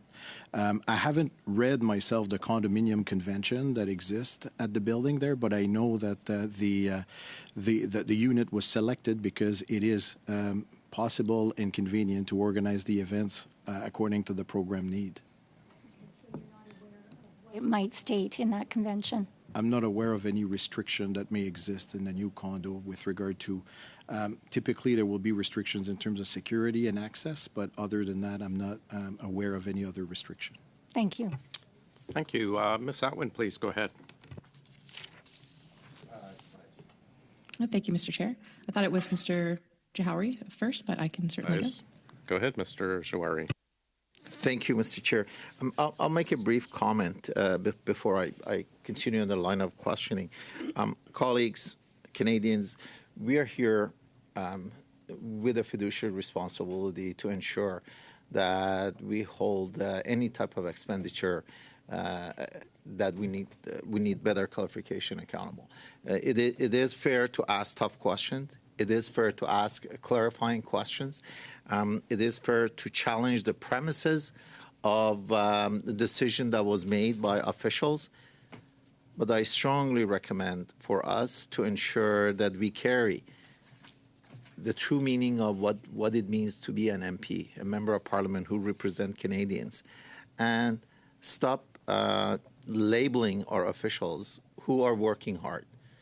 And these officials may be working with other parties, hopefully not for a long time, but these officials need the respect because they are working very hard to represent Canada and Canada's interest.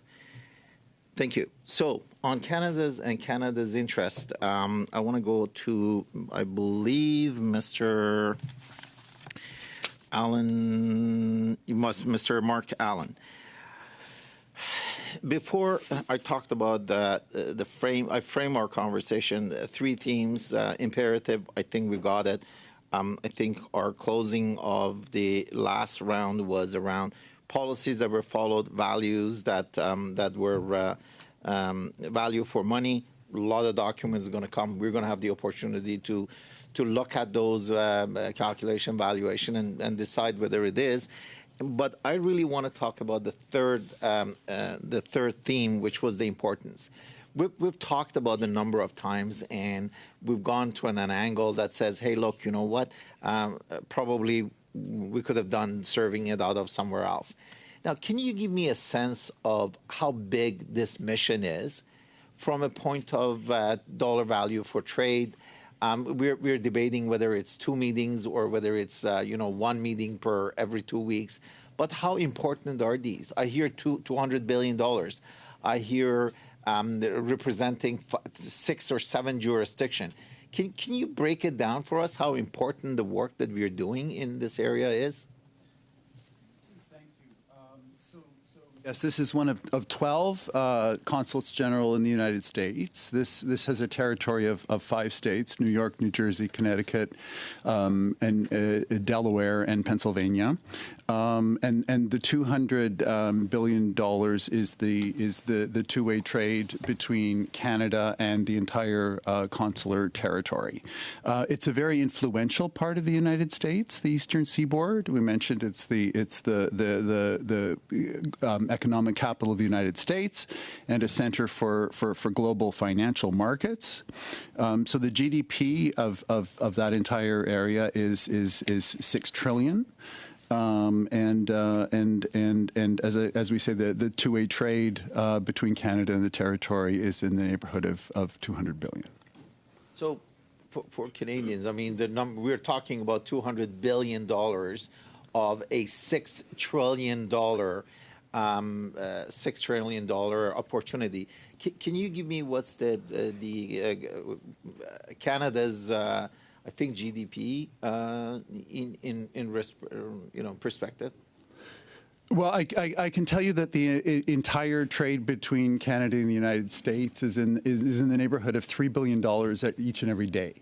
And that we can't, reference has also been made to our G7 collaborators.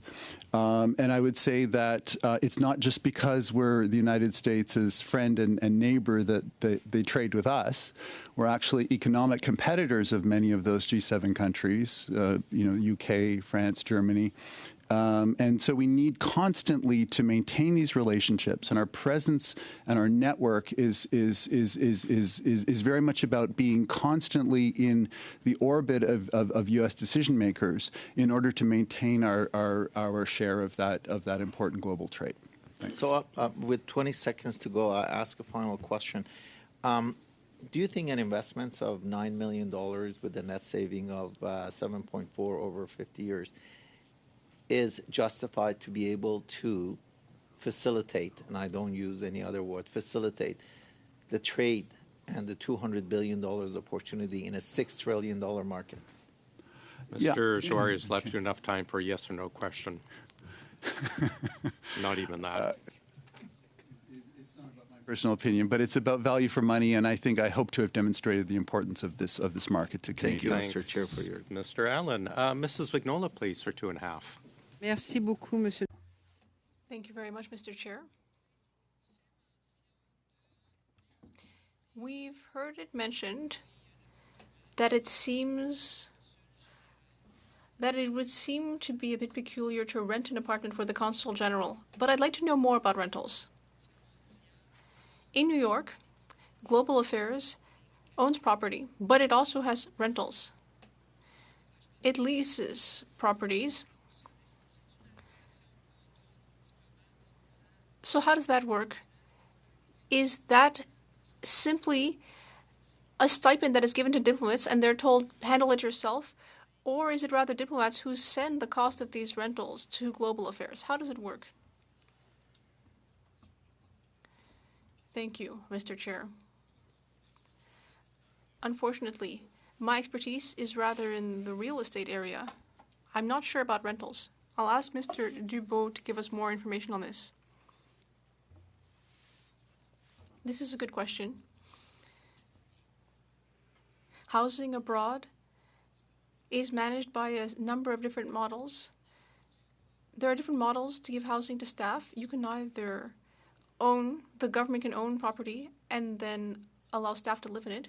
Or in some cases, for example, in the US, individuals are asked to enter into a private lease and then be reimbursed by the department on a monthly basis. We have 3 overall methods. We can own property, then we can house the diplomat there. We can rent it, or the diplomat can rent it directly. And which of these options is the most cost-effective for Canada? It really depends on individual factors. In the US and in some European locations, private rental prevails because the circumstances there are better. Then there are other places where there are security or other factors, which lead to a strategy where we own the property because we invest in security updates and we want to ensure that we can take advantage of those investments. So there's no specific blanket answer. It really depends on the conditions in an individual country. In New York, in Manhattan, how many rental properties are we using? And what is the total cost of those rentals monthly? I will have to go get that information for you. Thank you, Mrs. Vignola. Mr. Bachrach, please go ahead, sir. Thank you, Mr. Chair. I'm curious about accessibility, and it was mentioned as one of the justifications for the purchase of the new property that the old property didn't meet the requirements of the Accessible Canada Act. My question is whether the new property meets those requirements, specifically what the shortcomings at the old property were, and if the new property doesn't meet the requirements of the Accessible Canada Act, what the estimate is to ensure that the new property is brought up to spec and meets the requirements of the Act. This is an excellent question, and indeed the current residence doesn't meet the Accessibility Act. I will turn to my colleague Robin Dubois that can speak about the new residence and information about accessibility. You have a question, and you have several questions. One is about the shortcoming of the existing official residence, and there were two categories of shortcomings that were identified in that residence. One of them was associated with the unit per se.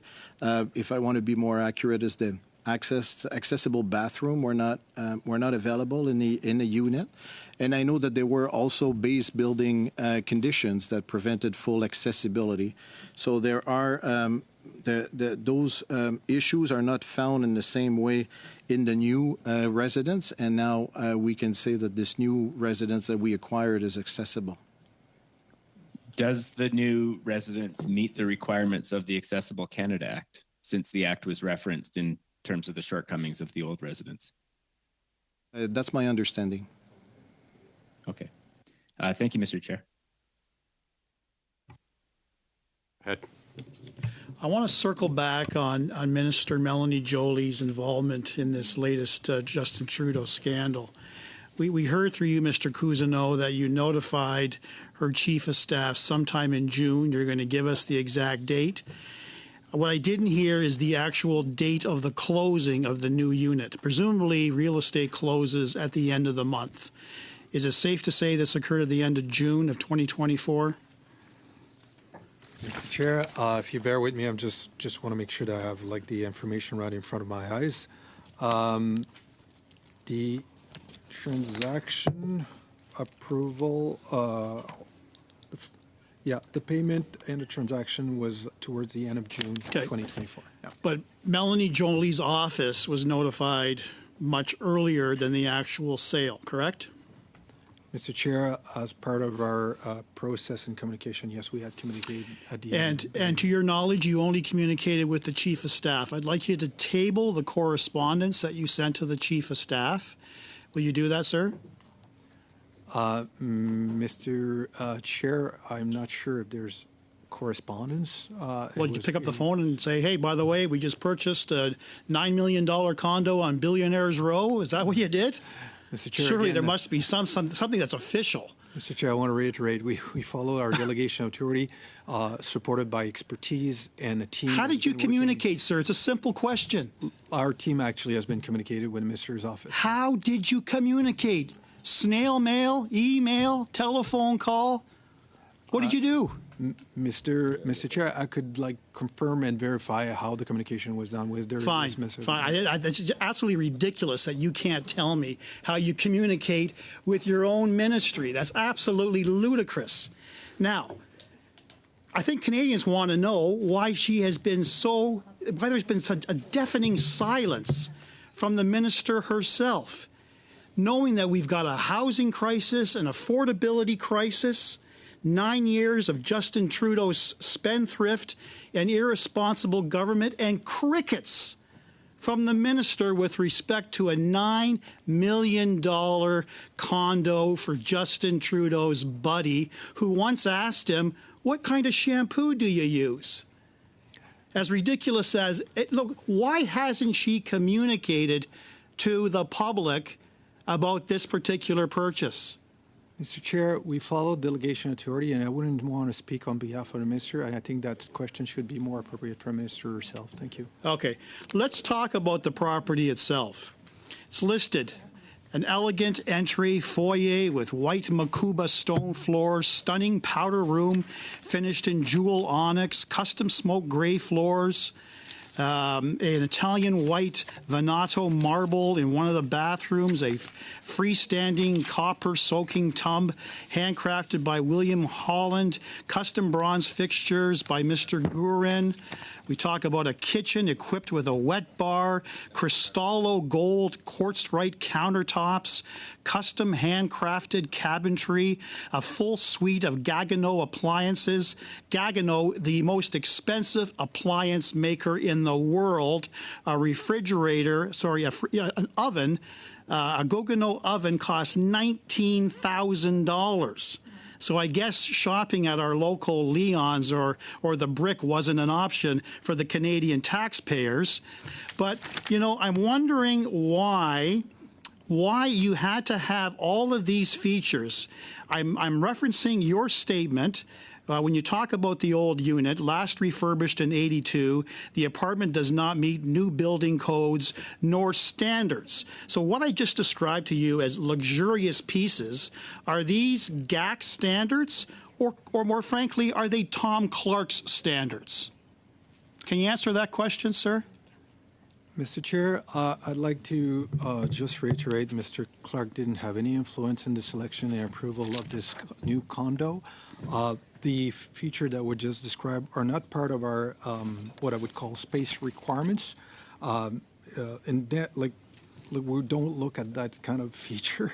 We look at the value of the property, and we felt that the value proposition and the value for money was there for Canadians. Well, the oven is $19,000. The refrigerator is $13,000. The coffee maker is $4,600.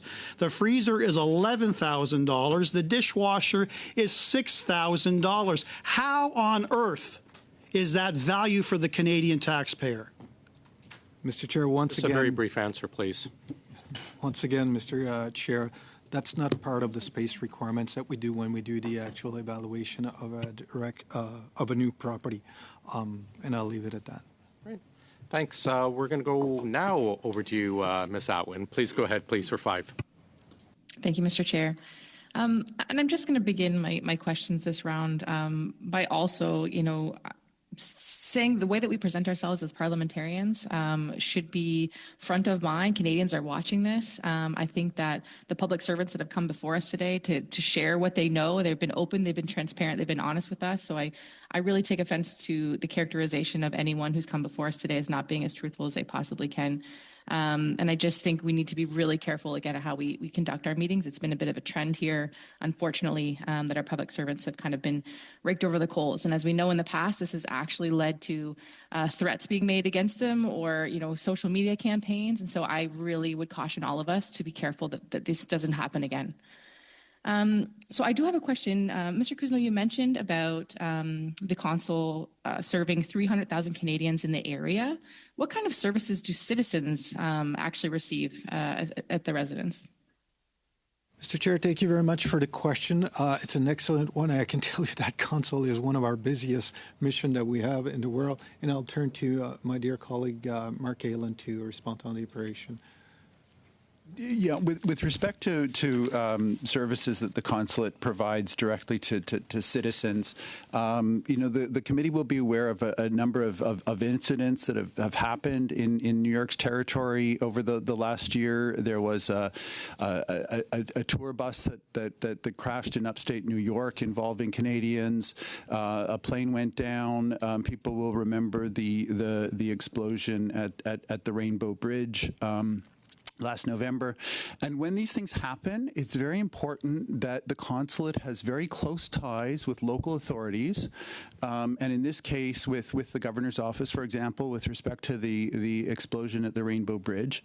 And those ties are as I said earlier, maintained and advanced through the work of the consulate, which includes events residents at the official residence.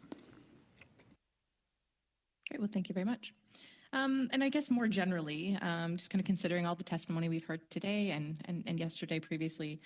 So for any of our witnesses, if you'd like to weigh in, have you personally dealt with any cases similar to this case where residence or other real property was bought to replace one that was being sold? Is this something you've experienced before? Thank you very much, Mr. Chair, for that question. As I mentioned at the beginning, we have quite a complex infrastructure around the globe and 182 mission, 112 missions. So we do have regular transaction, hundreds of projects. I couldn't speak if there was any recent transaction similar to this one. I am looking to my colleague, Mr. Dubois. Yeah, thank you for the opportunity.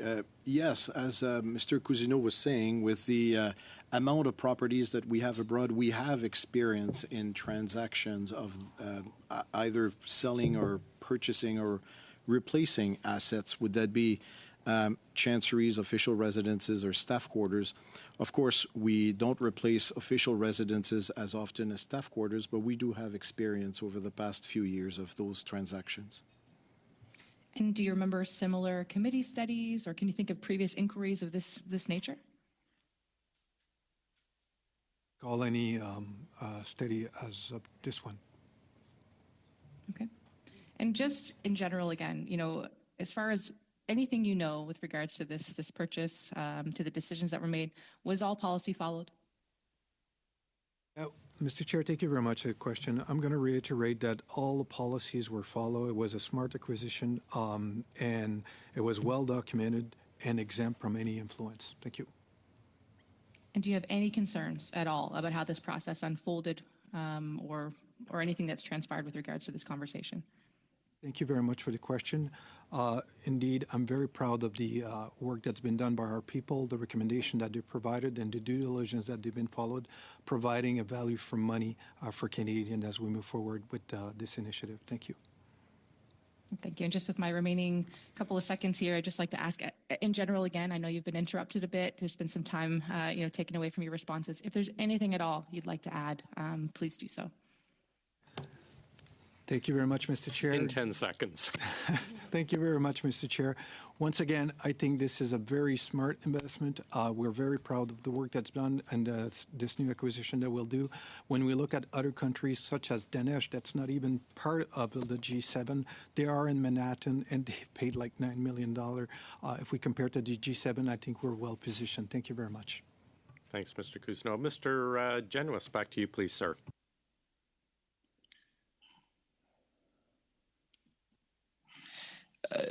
Thank you, Chair. I think everything should be working on my end.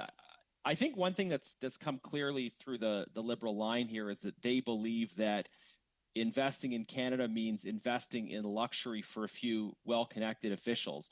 This underlines that Liberals can't tell the difference between investing in Canada and investing in themselves. And this was very clear in Mr. Kuzmerichuk's comments. Of course, Conservatives recognize the importance of our presence in New York. We also recognize the cost of living crisis and that events can be held in various places. We don't need an infinite number of possible places to host events. And I want to drill down into this, the government's argument here that this is fundamentally about hosting. So the government of Canada purchased a glitzy $9 million residence on Billionaires Row with all kinds of incredibly luxurious features. It's much nicer than the kind of property that most Canadians or most New Yorkers would have. And the claim that the government's made is, well, this allows them to host events. Ironically, though, this glitzier property, much nicer place for the occupant, but has just a point of order, Chair. Less hosting space. All right, let me interrupt you. That's a point of order, Mr. Genuis. I'm just wondering if you could just check through the clerk if we're having any challenges with our interpretation. I just. I'm hearing it okay. I'm hearing the French okay. Are you interpreter? Can you hear Mr. Genuis okay? Yep, okay. We're fine. Perfect. I apologize for the interruption. Sorry, Mr. Genuis. Go ahead. No problem. So in terms of potential hosting in this new location, do you have a copy of the condo rules associated with hosting events in the new location? Mr. Chair, once again, when it comes to the new location that we have purchased, it is more efficient and cost effective, as we said. That's not in terms of my question, sir. Do you have the condo rules? Mr. Chair, in terms of the condo and the condo rules, we would get. I would have to get back to you. I don't have that information with me right now. Okay, sir. The primary justification you've used is that you want to be hosting events in the new location. You think it's more appropriate for hosting them. There are rules associated with hosting events. You must surely know what those rules are in order to make the case that this is a more appropriate or preferential location in some way, or that you can host events at all in the new location. And yet you don't know what those rules are. Is that correct? We're actually purchasing as a more suitable and private setting for high-level things that it was mentioned. Sir, when it comes to condo rules. Yeah, when it comes to rules, I will turn to my colleague, Mr. Dubois, that can speak to the details of those rules. Does anybody have the condo rules? Thank you for the question. Yes, somebody has the condo rules, but I don't have them with me. I know that there are two options for the head of mission there in that building. It's basically he can use his own unit to entertain for smaller, more personal events. But there's also. Sir, do you have the specific condo rules? Does somebody in the government of Canada have those specific condo rules? You understand how important this is, right? The whole justification for this luxury condo is we can host events. There are rules that govern the building in terms of what events can be hosted. So somebody in the government of Canada should have those rules and should be able to provide those quickly to this committee. Can you undertake to ensure that we are able to see those rules within, say, 48 hours? I would. I'm totally. I know those rules exist, and I know somebody has it. I can undertake to go back and find them. I would rather have a longer period of time to deliver if the chair agrees with me. Okay. Well, we need to have them prior to next week's meeting with Mr. Clark. So will you get them to us by Monday at noon? Yeah, I can come back and inquire and see if I can get them to the committee by Monday. By Monday at noon, they'll need to be translated as well. I'm sorry, was that on? Did you mention the translation? I'm sorry. Yeah, I mean, I assume the existing. Oh, yeah. I assume this is part of my time. Would you maybe advise the clerk end of the day or tomorrow morning about an update on when you'll be able to provide those rules to us, and then we'll get back to the committee then. Thank you for the flexibility, Mr. Chair, because the document must be only in one official language. Oh, I know, but just get back to the clerk today or us tomorrow or the clerk tomorrow morning about how long or when you'll be able to deliver that to us so we can get it translated. Thank you. You've got a short bit of time left, Mr. Janos. Yeah. Just a follow-up question on that. Can those existing rules be changed by a simple majority of people in the building? How can those rules be changed? And what are the chances that the hosting rules would change once we've moved in? Well, there's always an annual meeting with the building condo owner, and the rules can certainly be amended. But so you don't know the rules, and the rules, even if they are more favorable, they can be changed by a vote of those in the building. So the whole justification for this luxury condo is hosting events. And you can't tell me the rules for hosting events, and those rules are subject to change by a vote of those in the building, and allegedly, so many of our potential investments depend on the ability to hold events in the private home of a consul general. Like, do you see the obvious absurdity of this, sir? How your lack of knowledge of those rules doesn't square with the claims that have been made today? Right, that I think Mr. Gibault has clearly explained that we know those roles, like that's part of like what the team is looking at, and we will be pleased to get back to you in terms of when we could provide those roles. And I think the question was about can those roles can be changed? Yes, they can be changed. That's typical in a condo, and they will have their annual meeting to look at that. You don't have the rules to present to us today, so we'll look forward to looking at them in the future, I suppose. Thanks, Mr. Genuis. We're going over back to the West Coast. Mr. Baines, go ahead, please. Thank you, Mr. Chair. And, it's funny being hung up on just the events. I think we should go back to the importance. That isn't the whole justification of these, being situated in an area where, diplomatic relations can occur in a favorable manner. And I'll go back to maybe Mr. Allen or Mr. McCubbing on this. We were talking about, I think you mentioned, we are competing. This is a financial sector, the sort of a headquarters of, even the world when it comes to, global trade and some of these missions.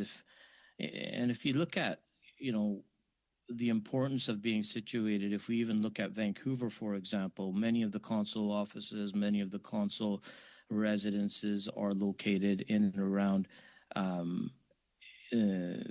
areas where there's access to, for example, I know you mentioned critical minerals and how important that strategy is for Canada. We have over 1,500 mining headquarters located in the Vancouver area. And even when my office specifically, if you look at the Minister's Regional's office and the proximity to access to consul generals and organizing and setting up meetings and being able to go. I had the opportunity to welcome consul generals from not only the United States, but Chile to the largest commercial fishing harbor in Canada, which is located in Steveston Village in my city of Richmond, British Columbia. And it's a place where over 100 million pounds of seafood is offloaded annually, which directly results in over $200 million of revenue to the region. And those things are important to many of these consul offices to consider. So maybe, speak a little bit more about that. And we recently had the Australian representatives visit the Seaspan shipyard, where we just announced and launched the largest oceanographic vessel that's been built recently. We have a joint supply ship that's going to be ready to announce later this fall. So there's a lot going on where many of our science, our innovation, Canadian technology, things that we have to offer and share need to be not only, translated through meetings, but the proximity of people being in an area that where we can have consecutive meetings, back-to-back meetings, and not having to travel lengths of time. So, New York City is not the easiest place to get around. So maybe you can speak to all of those, things that matter. We talked about the trillions that are at our stake here, and we need that money. We need that money to provide the services and supports that Canadians need on a regular basis here. The people that, even are the most vulnerable. So maybe speak to the importance of the proximity of the location. Sure. I'd be pleased to. As I think we've said earlier, there's an incredible concentration in New York City of people, of capital, of institutions. It's a very large city. It can be difficult to navigate. And so that centrality is, I think, incredibly important for us as well as our like-minded, who as I say, are also our economic competitors. When we organize events, one of the success factors is the uptake on attendance of how many people do we invite and how many people actually attend, and when events are central, when they're held at a residence, the ratio of uptake is higher among the people whose help we need to advance our interests. Thank you. Thank you very much. Mrs. Vignola, please, for 2.5. Merci beaucoup, Monsieur le Président. Thank you very much, Mr. Chair. So I hope to get an answer to the following question. If not, I hope to get the answer in writing. Prior to 2022, you needed authorization for purchases of over 4 million. But since 2022, that limit was raised to 10 million.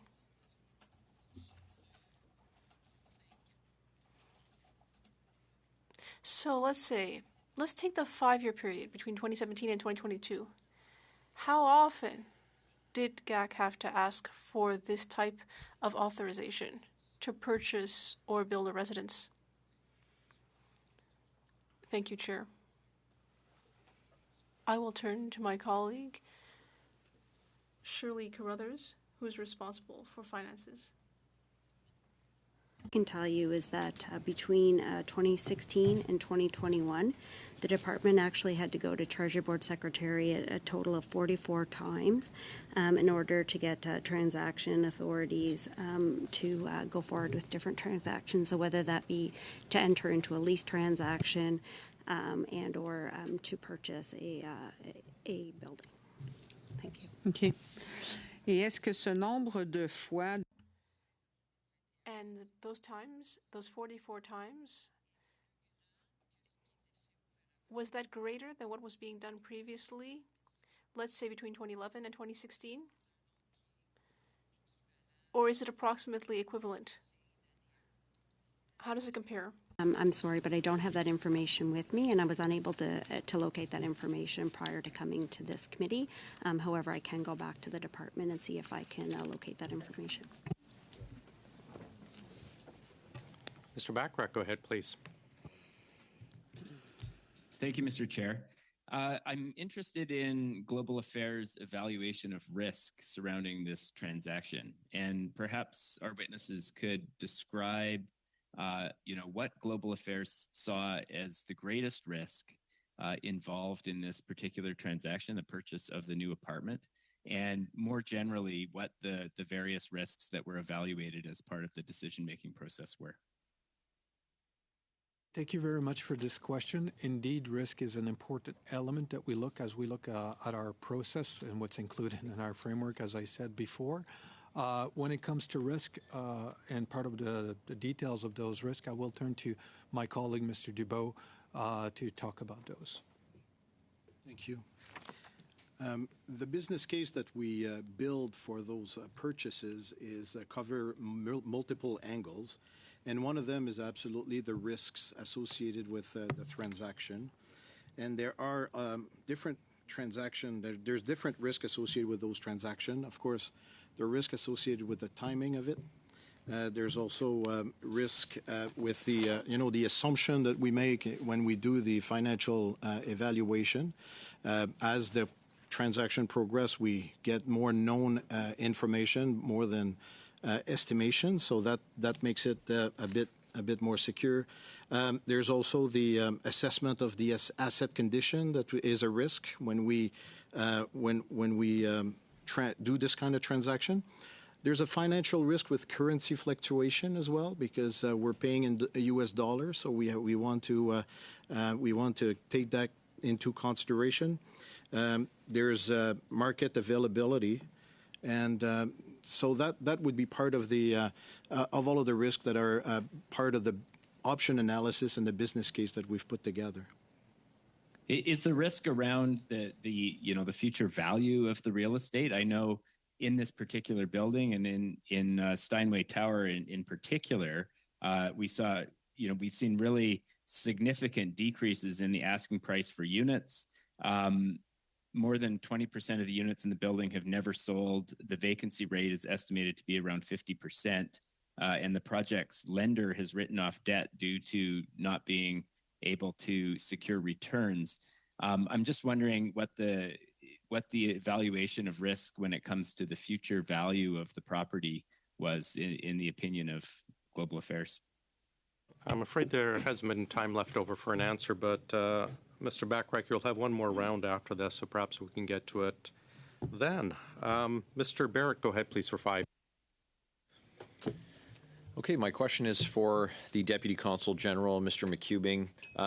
You signed off on the purchase of this property on Billionaires Row for Justin Trudeau's media buddy, Tom Clark. Is that correct? Thank you, Mr. Chair. Yes, I was delegated authority from the Property Bureau at headquarters to provide the wet signature on the transaction. Are you aware if in relation to this transaction and its approval and your subsequent signature, if there was any correspondence with the Prime Minister's office, the Privy Council office, or the Minister for Global Affairs office? I'm not aware of any communication between any of those agencies. Okay. And our office. So there was no you weren't given any visibility on communications with the Minister's Chief of Staff in the form of a heads up on this? No, I was not involved with that communication. How did you know that you were to sign it? I was provided an email with a delegated letter authorizing me to sign the contract.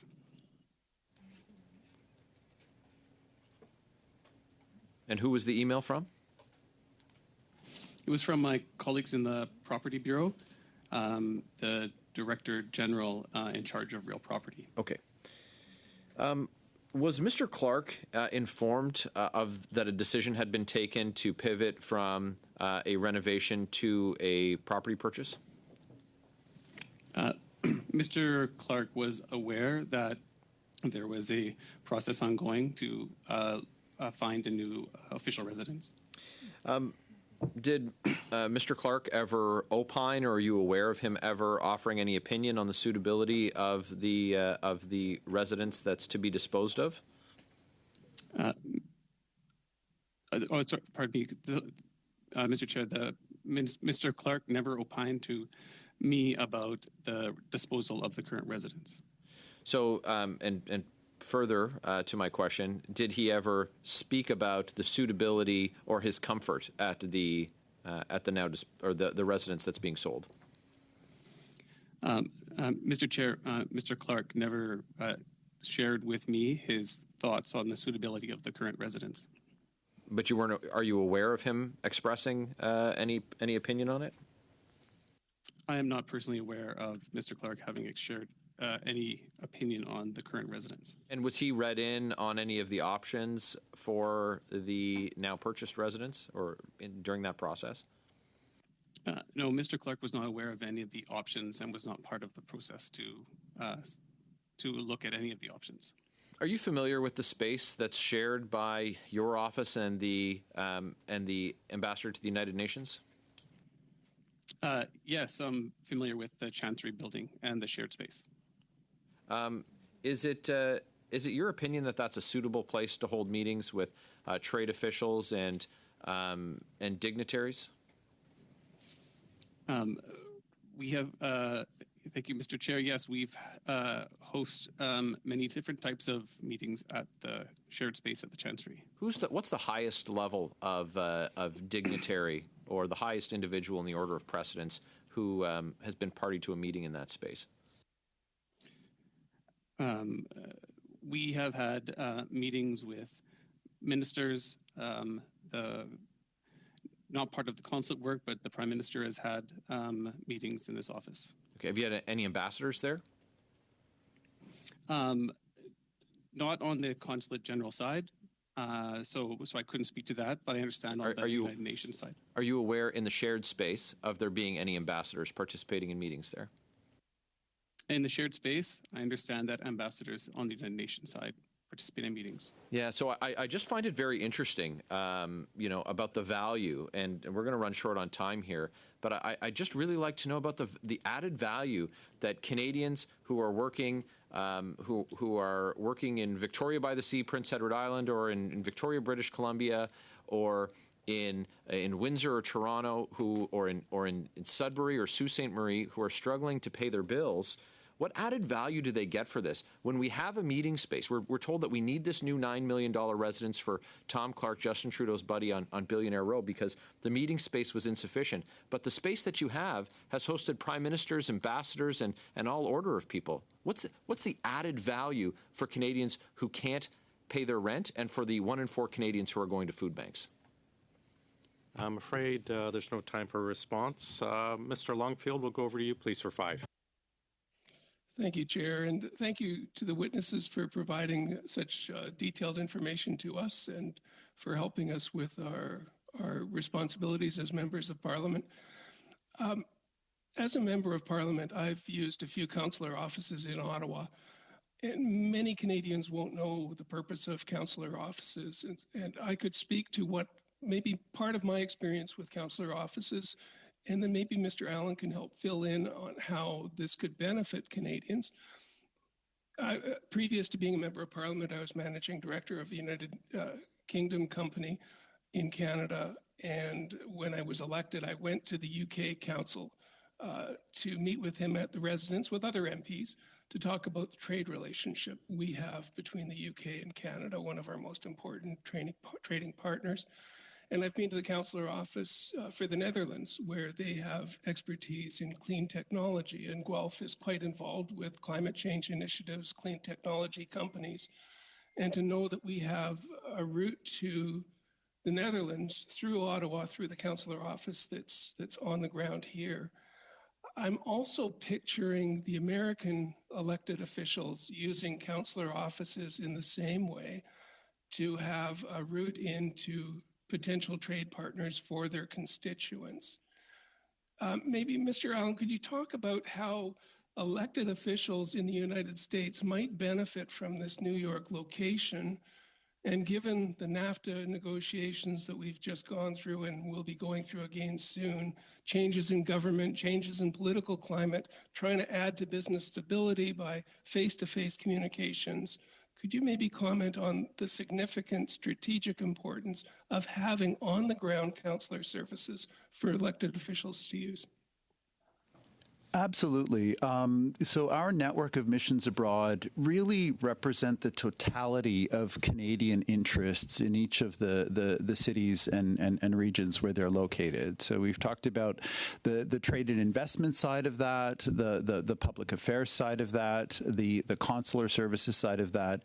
But I think also importantly, they build our brand around the world and show. And you've used examples like clean tech, which also apply to Canada. I mentioned critical minerals, and so I think we're lucky as a country to have a very positive brand abroad, but it takes work, as I say, to continue to promote that. So in representing the totality of our interests, they also provide an important sort of place, a meeting place for international interlocutors from the commercial world, as we say, from institutions.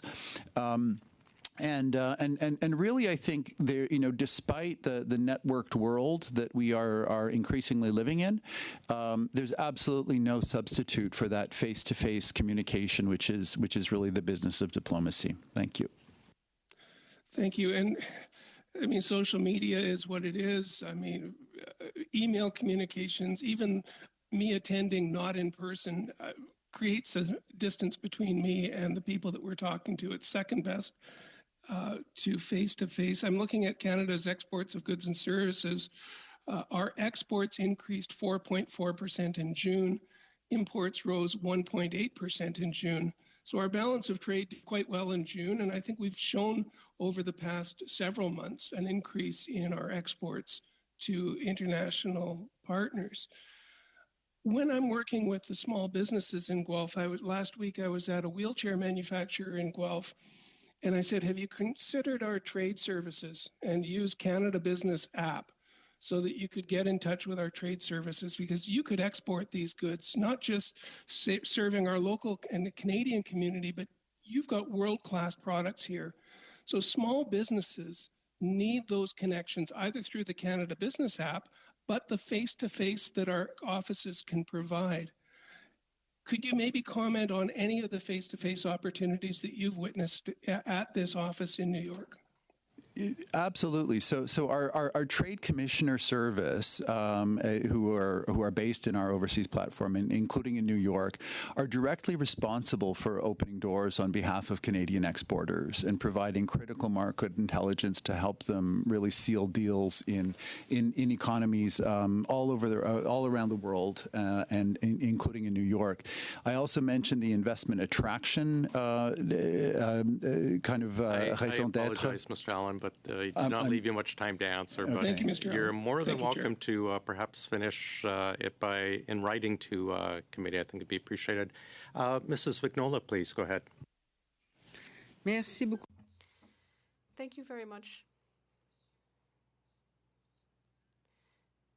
Mr. Cousineau, generally, we receive remarks in written form. This morning, unless I had a problem with my iPhone, which of course is a possibility, I did not receive the comments. Could we please get your comments in written form? Mr. Speaker, I do think we sent my remarks to the committee, so I hope that you will be receiving these remarks shortly. That's great news. Thank you. Pardon? We did receive them at the very last minute. Ah, OK. Good. Merci. Merci beaucoup. Inaudible for the interpreter. Mr. Genus discussed the co-op rules.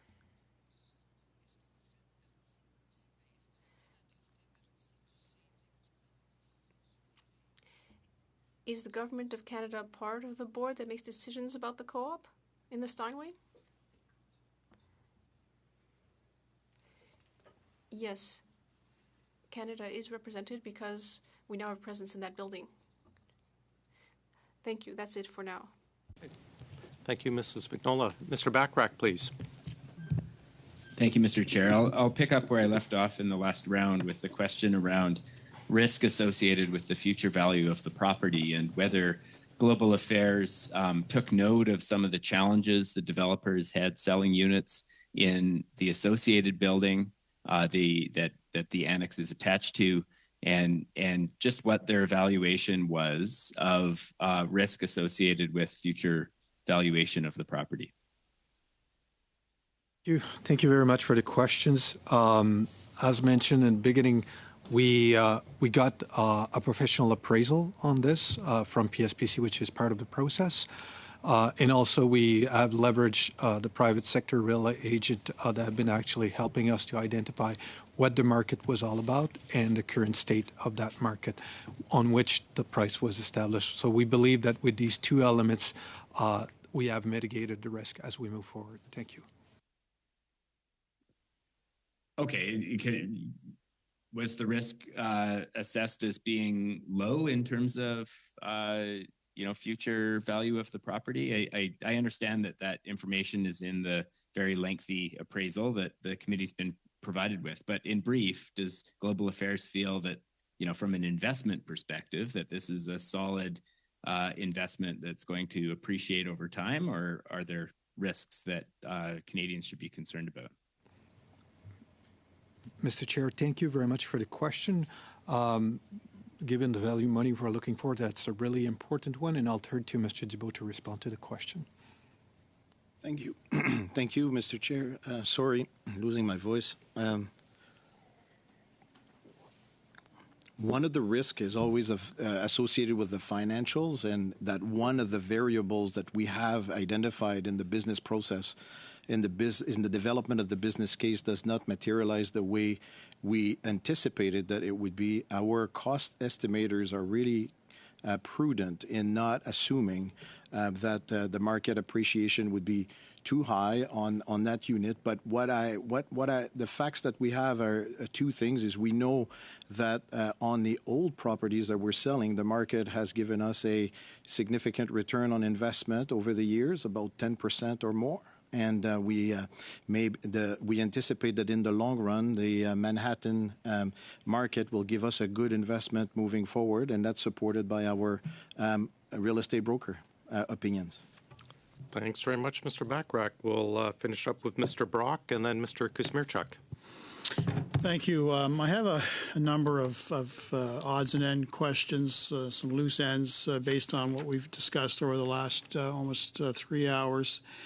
I want to clarify, very early on in the first hour, my colleague Mr. Barrett had asked for details and tabling of any and all correspondence in relation to the sale and the acquisition of both condos. I want to specifically ask for any, and I appreciate that you said it a number of times, that Mr. Clark did not influence the decision to sell and the decision to purchase. But we still want any and all correspondence between Tom Clark and Global Affairs in relation to both properties. Will you table that, sir? As mentioned, I will be pleased to look into it and see what's available and get back to this table. Okay. Now, in relation to the 57th Street property, it was on the market for 235 days, just shy of 8 months. It sold for $6.63 million. Did you pay full listing price, or did you negotiate the price down to $6.63? Mr. Chair, always looking for value for money. Once again, I will turn to Robin to talk about the process of the negotiation on this one, which has been done, as I mentioned, with the real I just want the question answered. I don't need an explanation. Yeah. Did you pay full listing, or did you negotiate? There was a negotiation that took place, and we paid less than the listed price. How much less?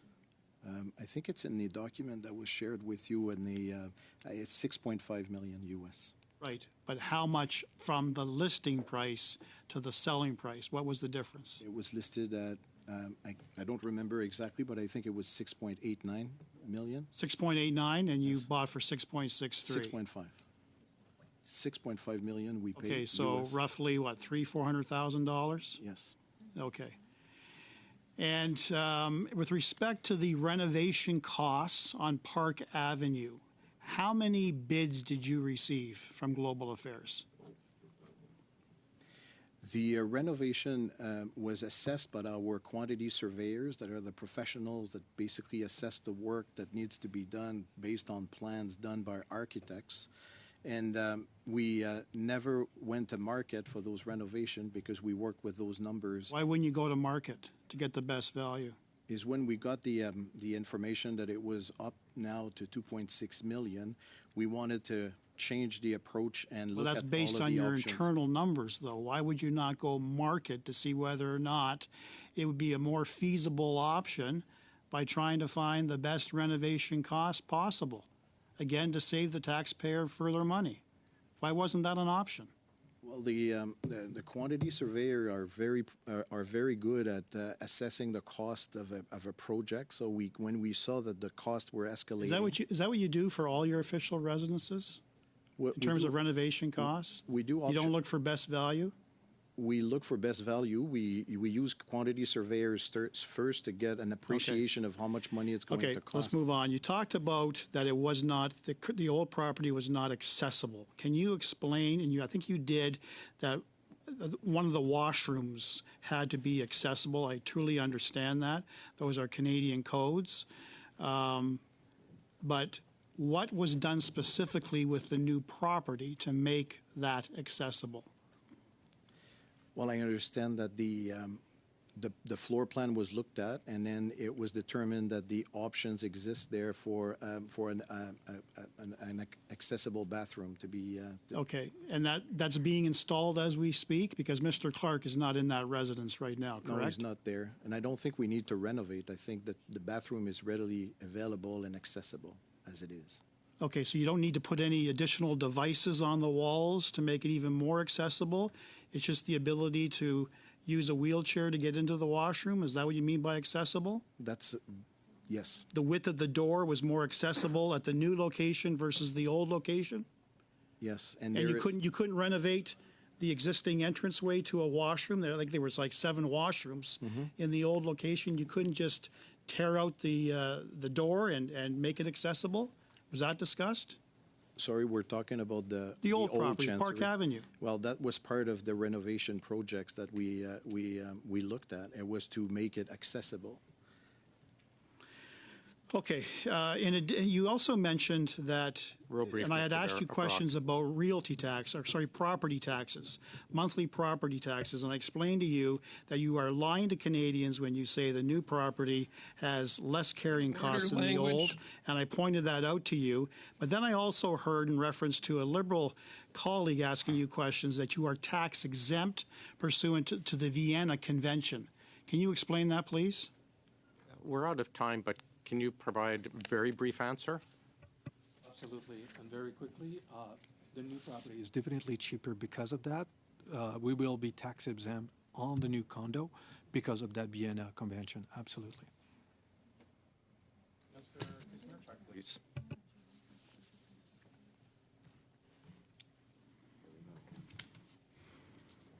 Sorry, Chair, there we go. There we go, we can hear you now.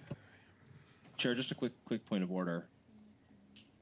Yeah, hold on one moment, Mr. Kusmirchuk. Yes, Mr. Genos?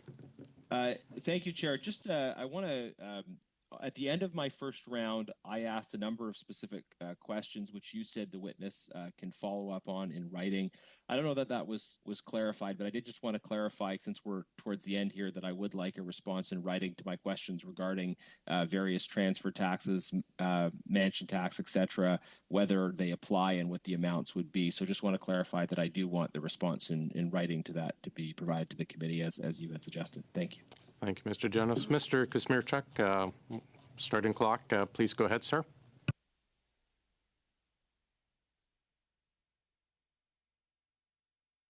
Sorry, we cannot hear you, sir.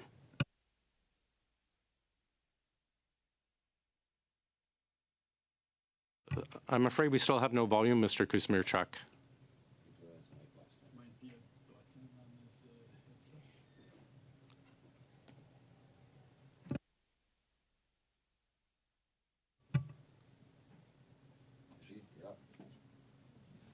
Majid, can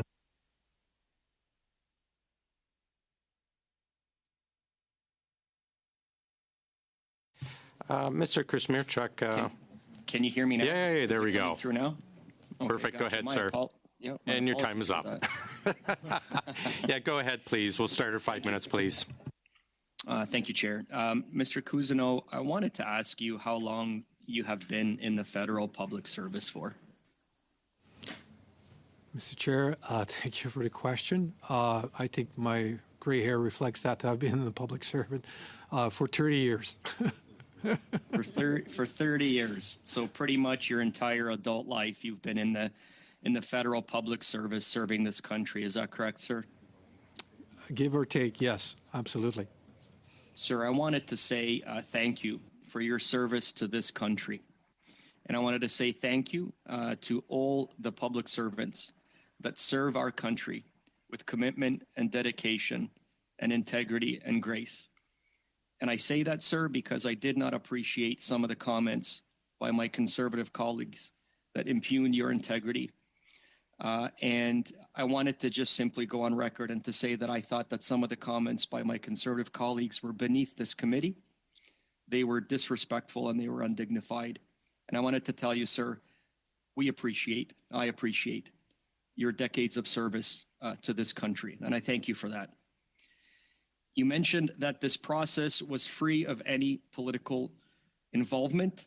All procedures for procurement were followed by the book by the book. You said that this process was well documented. Indeed, as I understand it, 88-page analysis was made on this decision.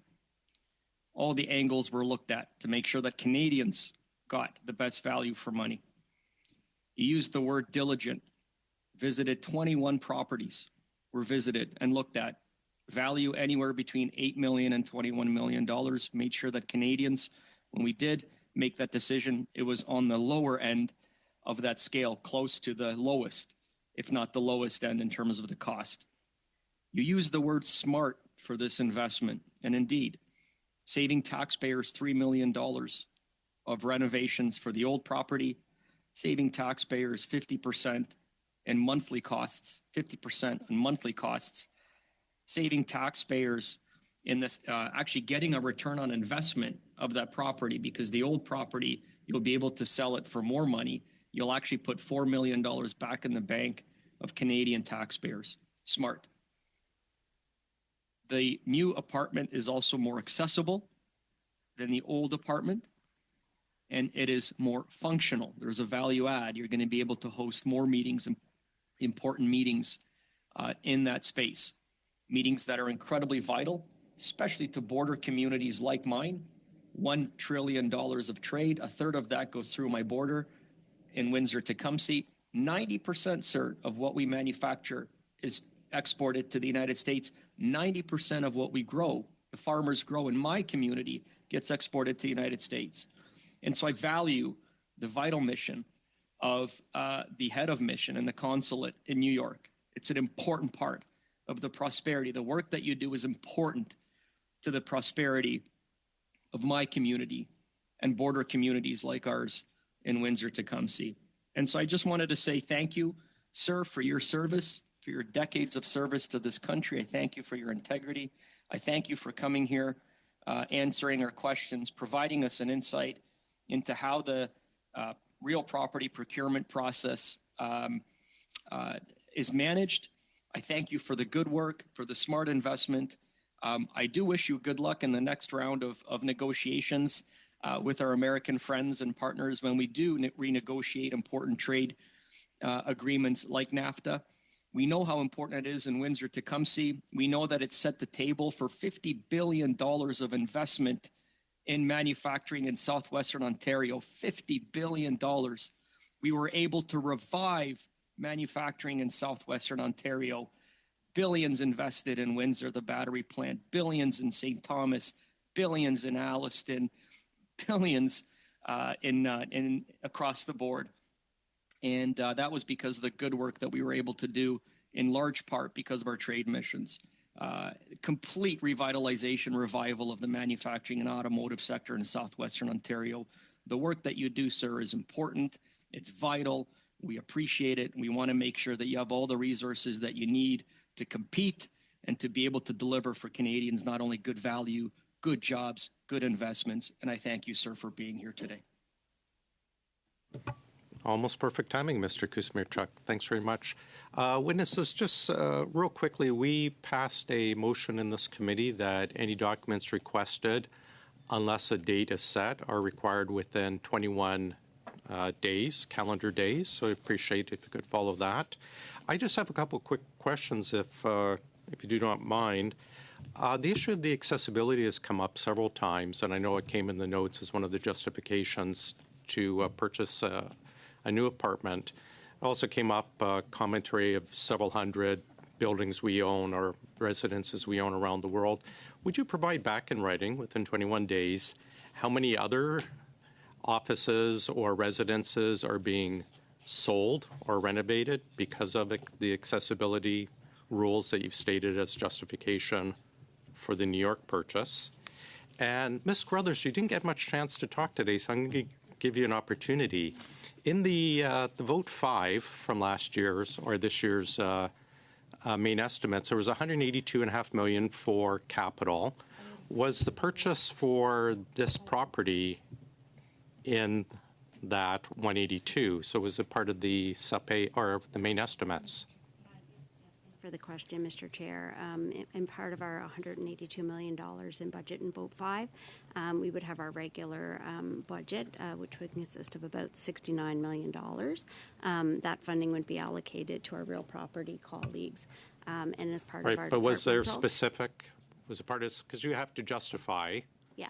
that as your Treasury Board submission, was there a specific set aside for the New York purchase? Yeah, as is part what of I'm our- asking. Yeah. The funding for the New York purchase would have been part of that funding, correct? Perfect.